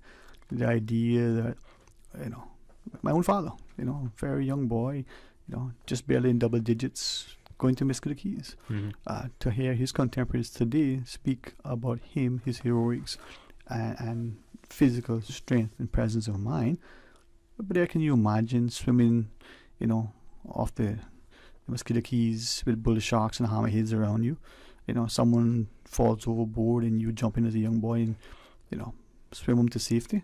I don't know about you, but how many of us would jump? Boy, you older boy, that's sorry, you shark food. I mean, but that's what they did because they loved one another. They were responsible for each other.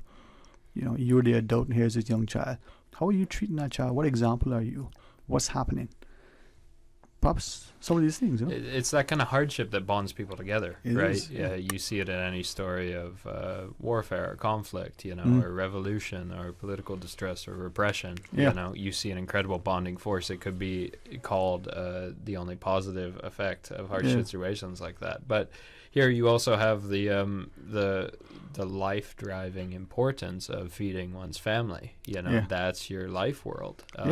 It doesn't get simpler than that or more important either. And it's in that space that you can learn. You know, you can learn knowledge of the soul. Yeah. Right. And it speaks to our resolve. I mean, we can talk to Maslow's hierarchy of needs, and we understand that if you don't have food and shelter, you're not going to be concerned with anything great philosophical. The more leisure that you have and luxury, you might be able to be pensive.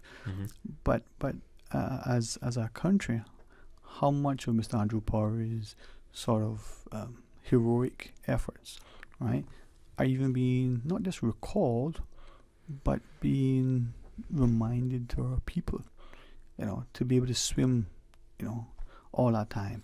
Yeah. How much of that did you grow up with? Yeah, like I said earlier, I feel like, you know, pretty removed from that. Yeah. And for whatever reasons, and you know, but just again, that's one of the beautiful things about this novel. Can I imagine being out there in the Mosquito Keys, dealing with the sharks? Yeah, because I've read this I've read this novel, and I have this account of these Caymanians out there and what they're seeing. What they're describing. It's very visual and vivid, and you know, being sort of on the edge of the world out there, and you know, confronting life, confronting God, confronting nature, and you know, having the ramifications that it has on your soul. So you know, there are a swath of Caymanians who are removed from that. Yeah. And I think this film is an opportunity to bring us back into it. All right. So, Jack, as you jump in and we talk about the importance of the seafaring heritage and turtling, a point you made earlier, you know, you said you're an outsider, and to me, some was, not just in Cayman, but globally, will see the outsider as the person who's invading as opposed to how I see it. You have a lens to see something through that you wouldn't otherwise have. So with that in mind, is it to Blair's point that we need now to be reminded of this, have it recorded in a way so it can be replayed, so as a people we understand that these are valiant efforts. These are not just acts of, you know, heroics. This is something that served more than a rite of passage. It's not just about subsistence and survival. It's about a people with a innate sense of resilience and resolve and intelligence. Yeah, that's an interesting thing that both of you were touching on when you mentioned how it's sort of a luxury to be able to philosophize. I would cast it in a different way, more like while you're out there meeting your basic needs, you learn what the world is really made of, right? You're inspecting the seams of the world where different experiences join, right? I love the way this book, and I'm determined to make the film accordingly, I love the way the book looks into the eye of the turtle, and it's constantly wondering this great question that we've always lived with as a species, is what is that animal different from us thinking? How is it looking back at me?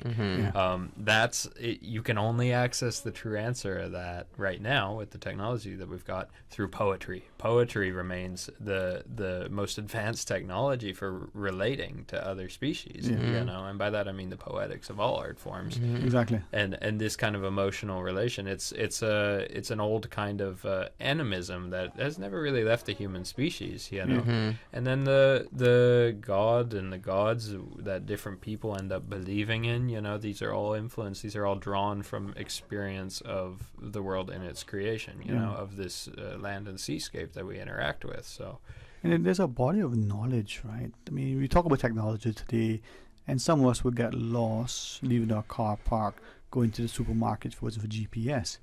Here are people, not just a century ago, but I'm convinced centuries, who could navigate celestially, who understood with just a stick and something else how to get safely from where they left to where they're going and return. Yeah. Who understood from the way the movement of the waves to the shifting of the clouds, impending weather, and who were able to weather the storm in the midst of the storm in a way that perhaps contributed to their survival.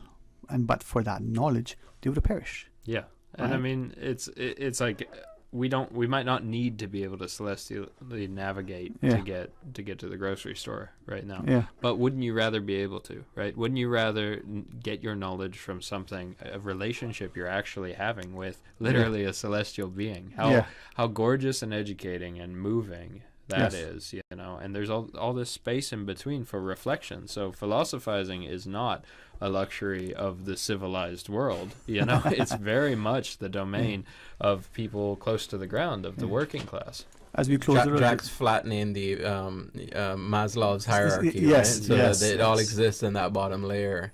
As Very it is. interesting. Some kind of circle. Yeah, and as we close our discussion, I come back to your initial point and maybe asking us, if we were to not be disrespectful, that we looked at them and we said, they only had a primary school education, so therefore they were much more intelligent and deserving of our respect than we actually realize that we are, given to them. All right? I think we can take one call. Okay, let's do that. Hey, welcome. Good afternoon. Hey, good afternoon, Sterling. Good afternoon to you guys as well. Dominic Ebanks here. Hope all is well. All is well, man. It's great to hear you, man. I shall be calling you again later. It's that time again, huh? Yeah, that time again. Quick one. I know we're talking a bit about heritage, and we've got a few seconds before the news come on. Yeah, man. Talking about navigating our local seamen here that we call seamen that now doing, these sort of tours, Stingray City tours and all that. When you go and check, most of these guys, their navigating skills are pretty well too, and I'm quite sure they can go beyond the reef and back with no problem. Exactly. So it shows that our heritage is still here. But to bring a little spotlight, I know they were talking just a minute ago about one of our heroes, as I consider him, Andrew Curry, right? And about how he had swam so far and what could have created such endurance, etc. I think it was in 2012, his grandson, which happens to be Mr. Chris Christian, himself, and we all put a float together for the West Bay Heritage Day, which was based on national heroes, which was Andrew Curry, and just to finish off quickly, I hope when they do make, these movies based on these individuals and so forth, taking clips from our history or whatever, that they look a bit into the individual before these things occurred, to talk about where he came from, who his family was, because when you look back at a lot of our seamen, they left huge amounts of land behind, and when they came back from sea, things had changed, like back then they were land rich, and they thought they were going to come back cash rich too, but they came back, cash rich and now land poor. But hopefully it takes a deeper look at who they were before that incident happened to spotlight a bit on those individuals, But I'll stop there, but like I say, it was good to hear the talk about the history and the Caymanian heritage, All right, Dom, thanks, man. And if I call as I plan to and you answer, then I get a chance to chat with you again. Yes, for sure. Talk to you soon, man. Thank you. God's what I mean. Yeah, man, brother. Yeah, man. Well, actually, I mean, just to answer his question, when you read the novel and the script, these guys talk a lot about that, about their land holdings back home and what's changing. So that the research that went into that book is pretty amazing. So there's a lot of talk about that, Dominic. You'd be very surprised. And they're all talking about their piece of land and what that means and how it's going up in value or going down in value or what they thought was, a rich piece of land or not. And yeah, it's a great novel. I'm very excited to be working on this. And as I ask Jack for his final thoughts, we talking about a history that for some we were anxious to celebrate a quincentennial, but when we look at it, still a new nation, and 1968 was yesterday. I got siblings that were born prior to that, right? But they wasn't far off. So this is today, but yet for a people, it's unknown, and yet deliberately or consciously, whether social engineering or otherwise, it's being decimated and displaced, and people are not understanding what's being lost. So I know you were off to good things, but Jack, final thoughts, my friend? Yeah, this is the moment for it, right? Because there's still a few people in their 80s and 90s who are out there on the Mosquito Keys, right? So this is the moment where we can be interviewing them, where we can be talking with them, getting their eyes on the project, and I want them to see the end of this movie. You know, more than anything. That's why now's the time to do it. So if all keeps going well, you know, I've been working on this personally for 3 years. I've been thinking about it for, I guess, 15 years, right? But now's the moment where we're seeking to raise the funds, get the cast and crew attachments together, hopefully bring this film as much as possible to Cayman, right, to get to shooting it here. That will depend on the influence we're able to garner from certain investors and fundraising and things like that, and shoot this thing next year so that we can all be watching it in 2025, right, and be reading the book. And you're ambitious. It takes it. It requires it, huh? I encourage you, but there I appreciate the fact that he said mosquito. I want to get my friend to see the same thing. I'll work on that. But thank you both, and if I can publicly and with utmost love, the agape love and respect, commend you for it, but ask you to continue the endeavor to ensure the authenticity and accuracy.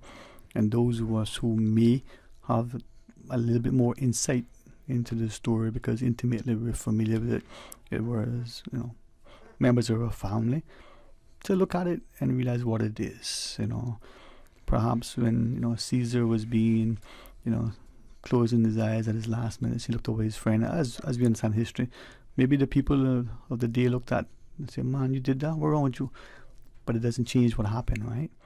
So let us do that. Yeah, and if thank you for that. We'll carry it on. And if any of the listeners are carrying around that insight, just give us a shout. You can track us down at www.anotherworldentire.com. Or find our Instagram account of the same name and message us and get in touch anyway, because we need that insight, and it's important for us all to keep telling our stories. And you can also meet us at Cayman Cabana tomorrow night at 9:30 p.m. Yeah. This is after the Baker shows at the cinema, which is a movie that was filmed here as well. So after that, we'll head down to Cabana, so please come out. But there are awesome productions. We're going to see Wavelength. Going to see Cabana 9:30 tomorrow evening, man. Listen, always a pleasure. Thanks for, you know, being you. Thanks for encouraging us, and thanks for having that diligence and resolve. You too. Thank you very much. Thank you. All right, when we come back, let's move open line. I can see if I can get my camera back across the mirror to share with me, man, that voice that she has when she plays her music. Well, maybe we should say it loudly on here on Talk Today. Stay tuned for Talk Today. Today's biggest news. Radio Cayman. Your voice, your choice. Local, regional, international. This is headlines from Radio Cayman's newsroom. Today's biggest news. With your latest headlines, I'm Felicia Rankin-Solins. The Forensics Science Laboratory at the Georgetown Hospital is closed for the remainder of the day. The HSA apologizes for the inconvenience to its patients. In international news, amid blistering heat waves, July is virtually certain to be the world's warmest month on record, say scientists. So hot has the month been to date that researchers are confident the 2019 record will be broken, even with several days to go. UN Chief Antonio Guterres says the planet is entering an era of global boiling. Scientists agree the extra heat is mainly linked to fossil fuel use. Some experts believe that July might well be the warmest month in the past 120,000 years. 3 members of a Colorado family died while attempting to live off the grid in the Rocky Mountains, family members and investigators say. The emaciated remains of sisters Christine and Rebecca Vance and the latter's 14-year-old son were found in a remote campsite this month. On Tuesday, a coroner ruled that they probably died from starvation or exposure during the cold winter. It appears that the group began camping last summer and died over the winter. The group, including the sisters who were in their 40s, had no outdoor survival experience and had watched online videos to learn about how to survive in Colorado's rugged backcountry. These are your headlines. I'm Felicia Rankin-Solins. Today's biggest news. Radio Cayman. Your voice, your choice. Local, regional, international. This is headlines from Radio Cayman's newsroom. Today's biggest news. You know you've dreamed of that Mercedes, the smooth leather, the style, luxury that feels so good. Ooh la la. With the prestigious 2023 Mercedes-Benz GLA 200 up for grabs in this year's Lions Club of Grand Cayman Benzorama fundraiser. This is your chance to make that dream come true. Tickets are $25 for one, 3 for $65, or 5 for $100. Benzorama fundraiser tickets are available with Lions Club members and various sales outlets. The Lions Club of Grand Cayman Benzorama fundraiser supports numerous community initiatives, includes site screening, Christmas deliveries, restoration, and social services. 89.9 Radio Cayman helps you to weather the storm during this hurricane season. One of the most crucial elements of hurricane preparedness is storm awareness. During the season, it is of utmost importance to pay attention to the latest local weather forecasts, as hurricanes do not suddenly form or strike. There are various methods of advanced notification. Utilizing such may be the difference between a favorable outcome and disaster. Both television and radio serve as excellent mediums with up-to-the-minute storm path information in the wake of a hurricane. Another method of tracking a hurricane may be only arm's length away. Your smartphone or tablet can be your most valuable tool before, during, and after a storm, providing countless numbers of apps with crucial hurricane information. Many apps allow you to track storms with moving radar and satellite imagery, plus offer alerts, current conditions, forecasts, advisories, and even video. This hurricane preparedness tip was brought to you by your community radio station, Radio Cayman 89.9 FM. It's a 24-karat summer with Digicel. In honor of our first truly COVID-free summer, Digicel is giving away $24,000. Be one of 10 to win $2,400 this July. For a chance to win, all you have to do is switch to Digicel, activate a Prime bundle, or simply pay your bill on time. It's that easy. It takes 2 minutes to get $2,400 richer. Make the choice to win today and visit a Digicel store near you. You know, as a little girl, I dreamt of traveling to faraway places and foreign lands. I tell you what though, no more dreaming. This summer, I going flying with Cayman Airways. How blessed are we in the Cayman Islands to have a very own national airline? Girl, you can fly to so many international destinations without the hassle of connecting flights. On top of Jamaica, Cuba, and Honduras, you got non-stop flights from Cayman to New York, Miami, Tampa, and even Denver, Los Angeles, and now Panama. Going to be a little cafe con leche and Hollywood Squares for this old gal this summer. Make your travel dreams come true with Cayman Airways, offering non-stop flights for non-stop adventures in Panama, LA, and many more places in between. For details and to book, call 949-2311, contact a travel agent, or visit CaymanAirways.com. All aboard the Pizza Boat! Cayman's newest pizzeria. Birthday parties, office luncheons, summer camps, game night. Whatever your occasion, bring the fun with Pizza Boat. A Cayman twist to pizza. Bringing fusion ingredients from all over the globe to give you locally inspired fresh pizzas all day, every day. What's more, now you can enjoy a boat-shaped pizza with toppings of your choice. It's Pizza Boat. Pizza Boat, now open in Queens Court on West Bay Road. Pick up or delivery 949-0000 or order online www.pizzaboat.ky. Pizza Boat. Experience the ultimate pizza voyage. Talk today. But I do have some questions. Talk today. Cayman Islands' foremost listeners participation program. Talk today. Because there are more questions than answers. What the public is saying. Waging to take your calls right now. Sterling Dwayne Ebanks.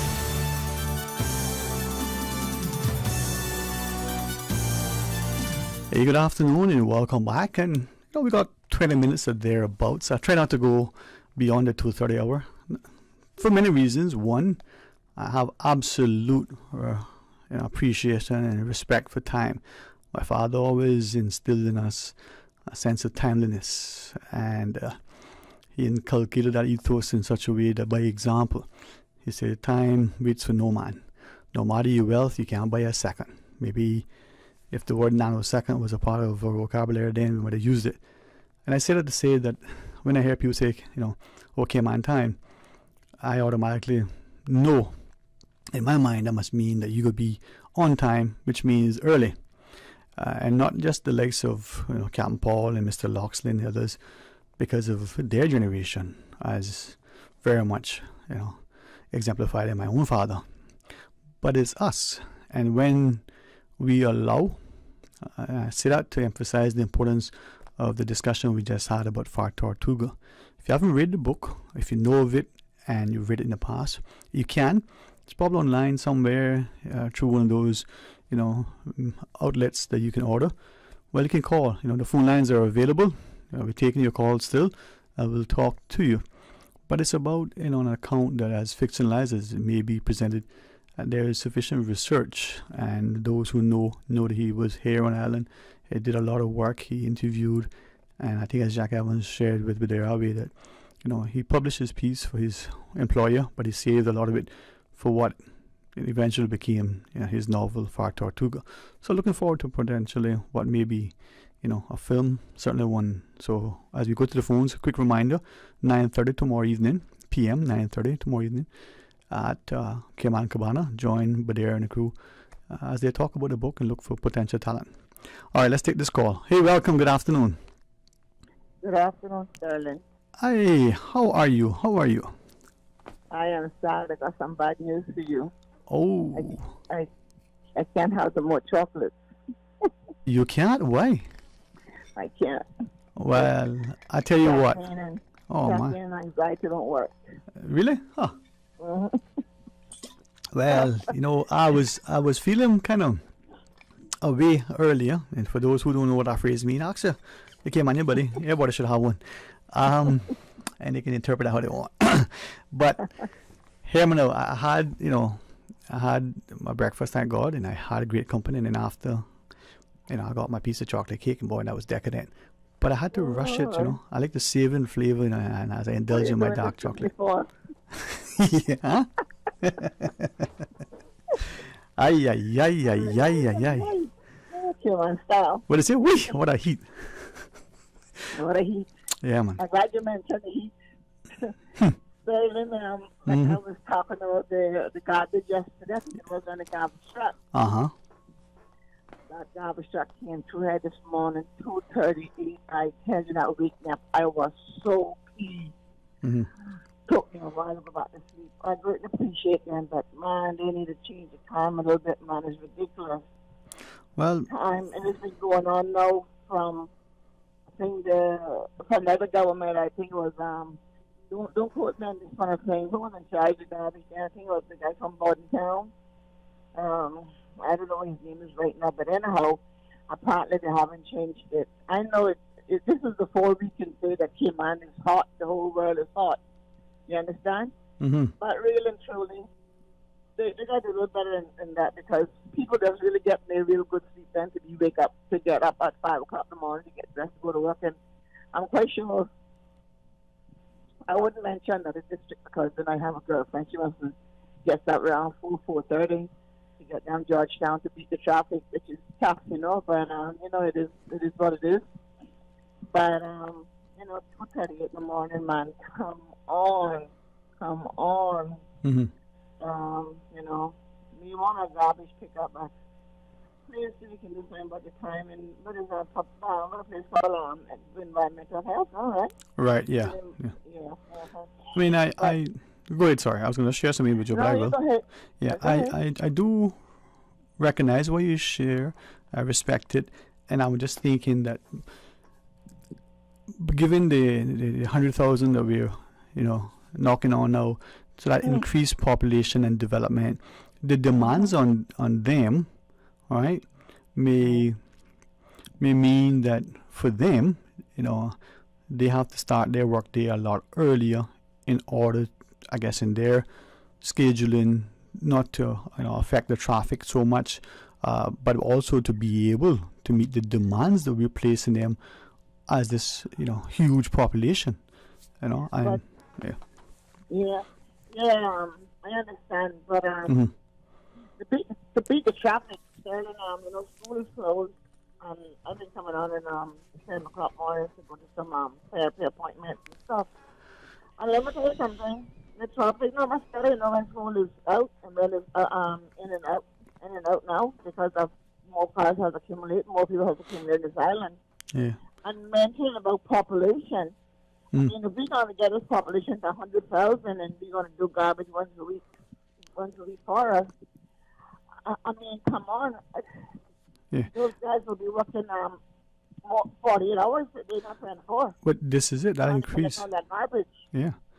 You know, the demands. Mm-hmm. Yeah, and you know, I went up to the doctor this morning to get sent a prescription out to pharmacy, and they asked me if I'm going to wait on. I said yes, I'm going to run an errand and come back, and just be ready in 45 minutes. I went back after an hour, so went inside the building, and I was there for a while, and it came then and said, you know, your doctor recommend this dose, and we don't have it. We have this dose, and I said, well, the doctor's upstairs.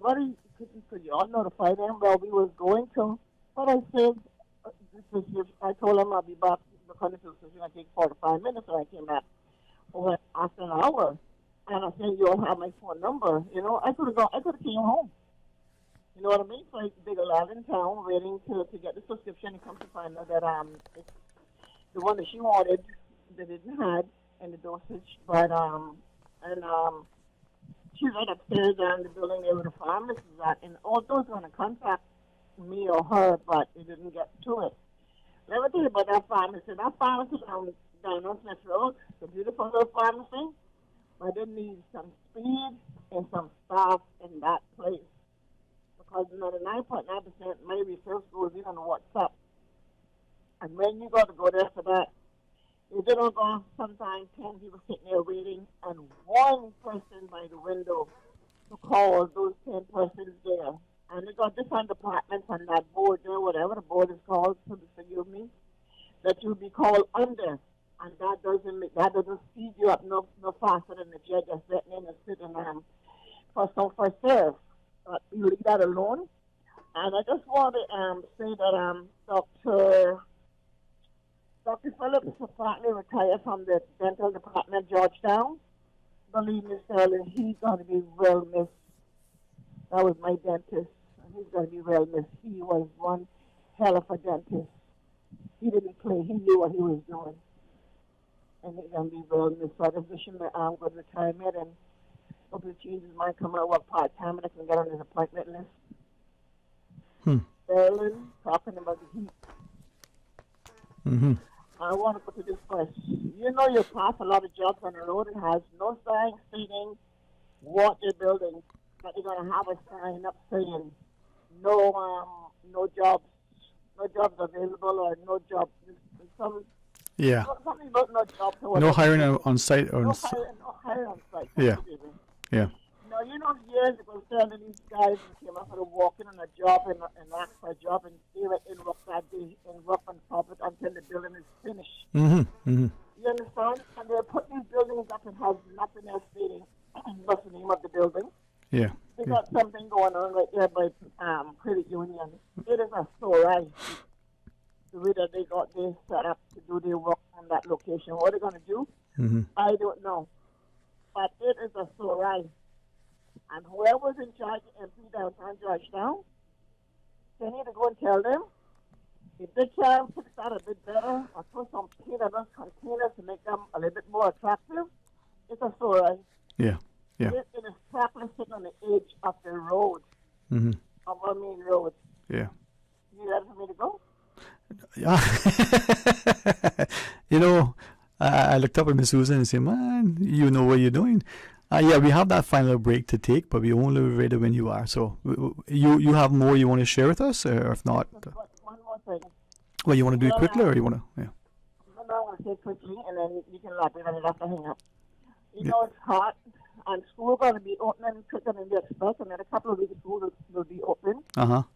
I don't know what the education department has in plan, especially for our primary school children. Uh-huh. What's going on right now. I was wondering if there was any way they could consider a nice hat for these kids to wear to school when they have to go outside in recess, or if they're playing a nice those that kind of like hang around your head, but it's very protective and very visible. You can still see where you're going and what you're doing. Uh-huh. And with a string in it that just push it off the head and it can hang in the back of the neck when they finish with it. Yeah. So I wish that we could consider doing some hats for our children and let the parents purchase them You may have some parents who may get uniform from government, but the hat will have to be paid for. We cannot expect government to give us everything. Indeed. And I feel that these kids should have some sort of type of hat to go back to school with and allowed to drink so much water during the time that they're in school. Right.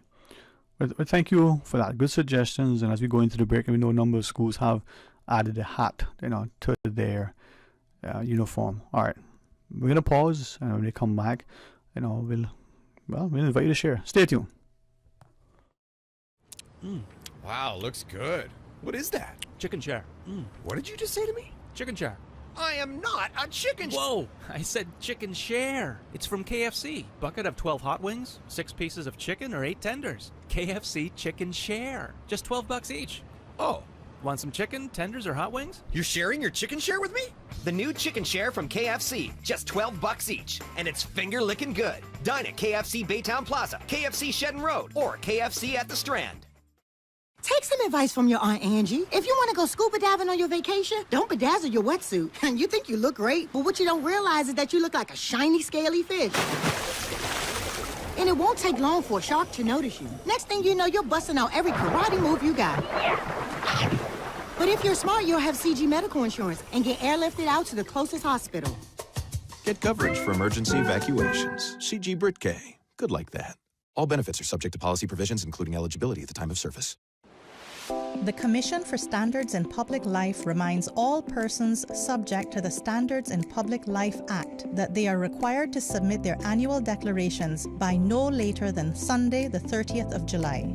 To determine if you are required under the Act to submit a declaration, visit www.standardsinpubliclifecommission.ky/register of interest. Again, the deadline for submissions of declarations to the Register of Interest via the online portal in accordance with the Standards in Public Life Act is Sunday, the 30th of July. Talk today. But I do have some questions.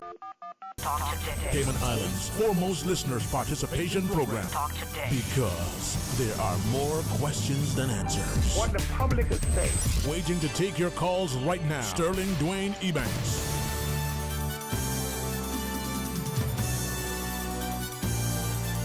Hey, good afternoon and welcome back. And it is, just on the, 7 minutes of our program left for today. And as I was sharing to you prior, respectful of time, understanding that, as the song says, time keeps on ticking into the future, all right? And you may look at it and not respect and recognize that time waits for no one, no man. And even though we may say the lady can take her sweet time to get ready, 8 o'clock will be 9 o'clock, it'll be 10 o'clock, whether she's ready or not, to go on the town for the evening or to come down for breakfast or however that may be. And our people had a healthy respect for time, and unfortunately, in the unfolding world that we are in, we seem to have forgotten that. I appreciate the excellent work of Ray Banker. Remember the See What I Was Saying show that we used to have, and he reminded us of our seafarers, our incredible history, the work that we did, with Flagler and the Keys and building the railroad. And come Christmas time, that they would leave and they would come back on their catboats, spend the Christmas here, and then they would return, early in the new year and continue work. And their ability to work with the sandflies and in the swamp and the like, it shows within them an amazing work ethic. And that is the people that I know. It's the example that I want to follow because it's embodied and epitomized in my own parents, mother and father. And it is time that as a people that we are willing to celebrate and to not to allow ourselves to be subjugated to the margins, relegated to the rims of history where, we are disrespected. But unfortunately, if you don't know who you are, what you are, then perhaps anything will suffice. As I said earlier, if you don't know where you're going, any road will take you there. And worse, when you get there, you may have no clue where you are. The country song says, if you're not willing to stand for something, you'll fall for anything. And the stand doesn't have to be a stand with violence. It can still be one with civility. It is the educated, intellectual individual who will speak the loudest, or should, because they have the knowledge, the wisdom, and the understanding.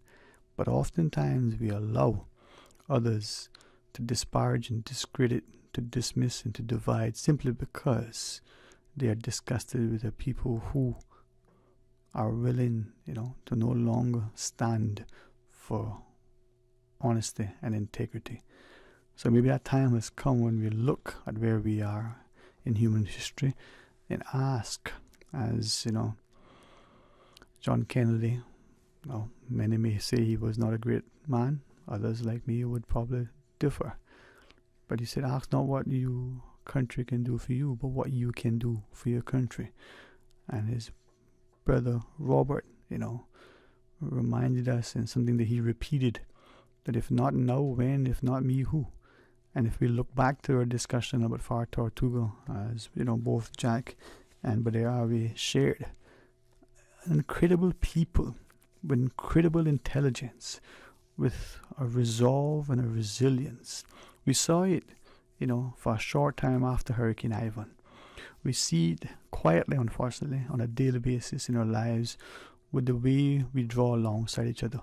But for some reason, we have become, unwilling to celebrate it publicly once again.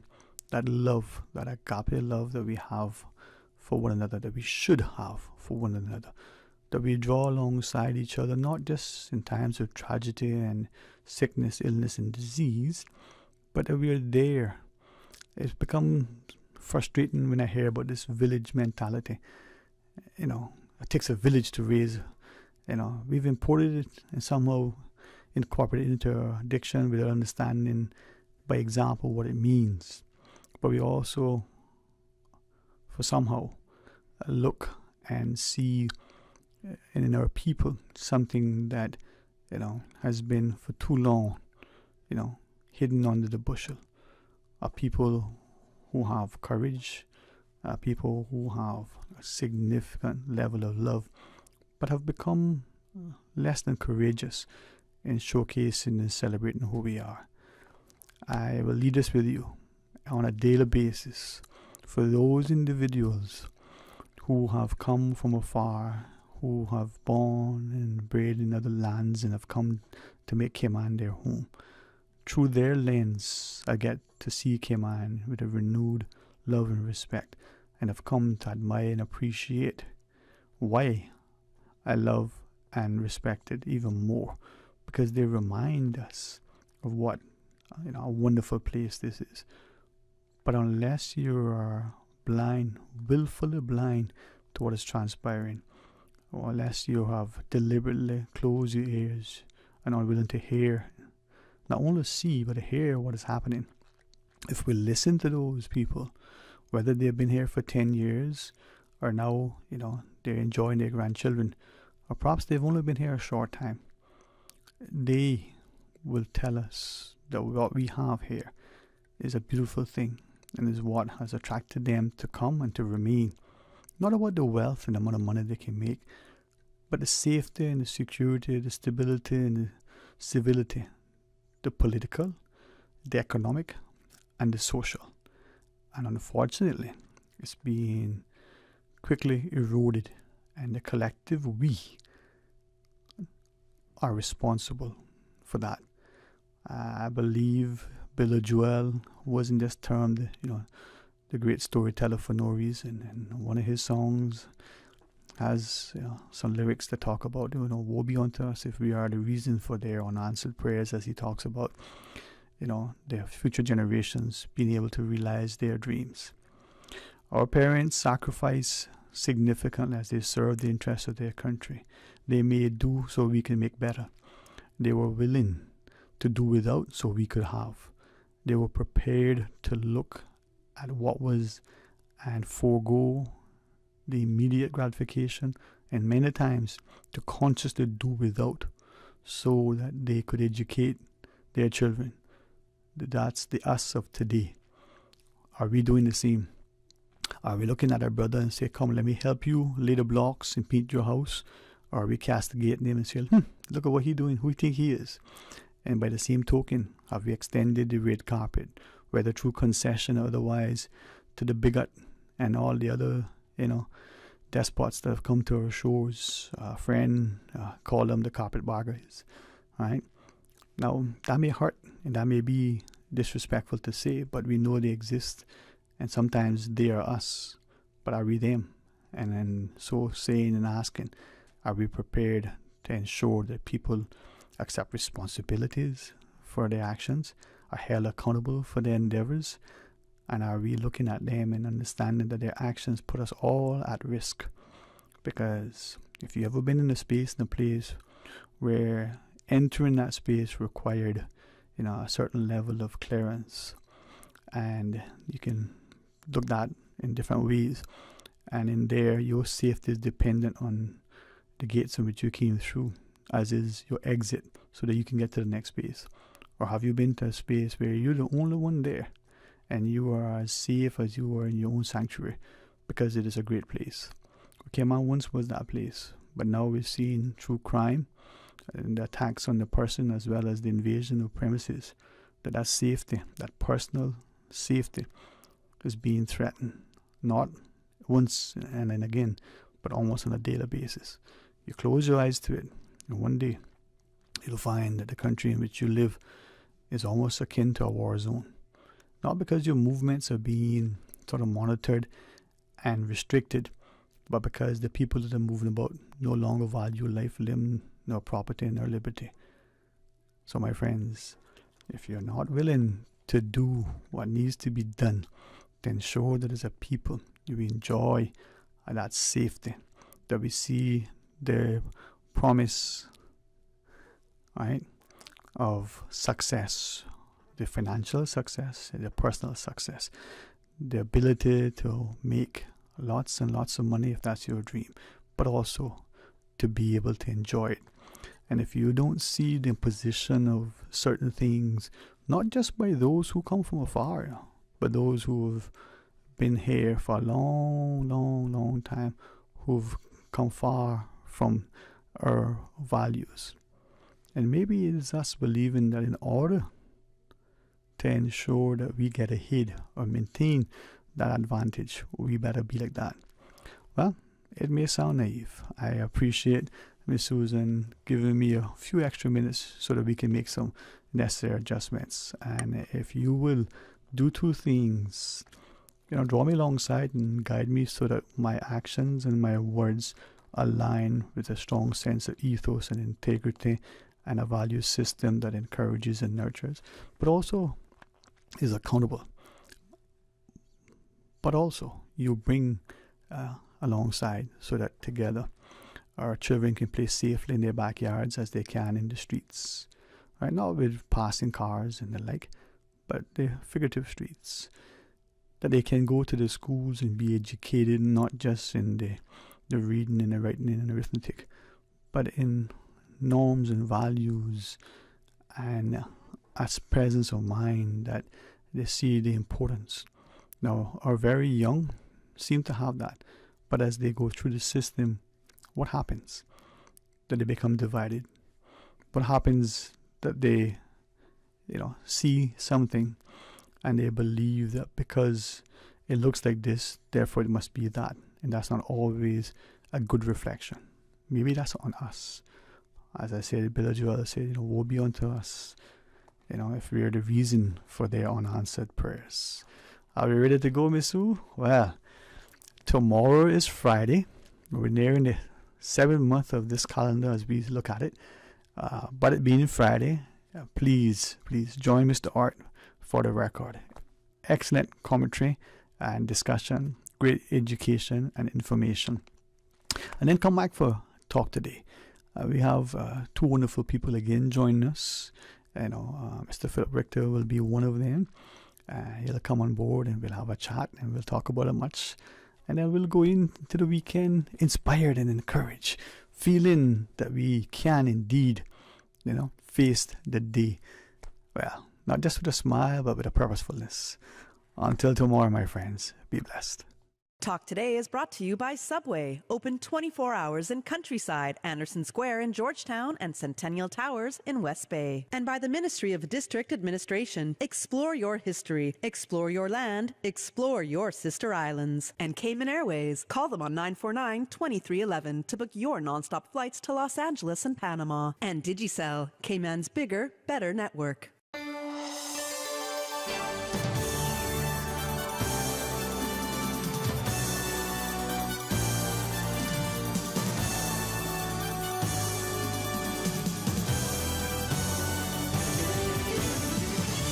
Is where tradition never dies. This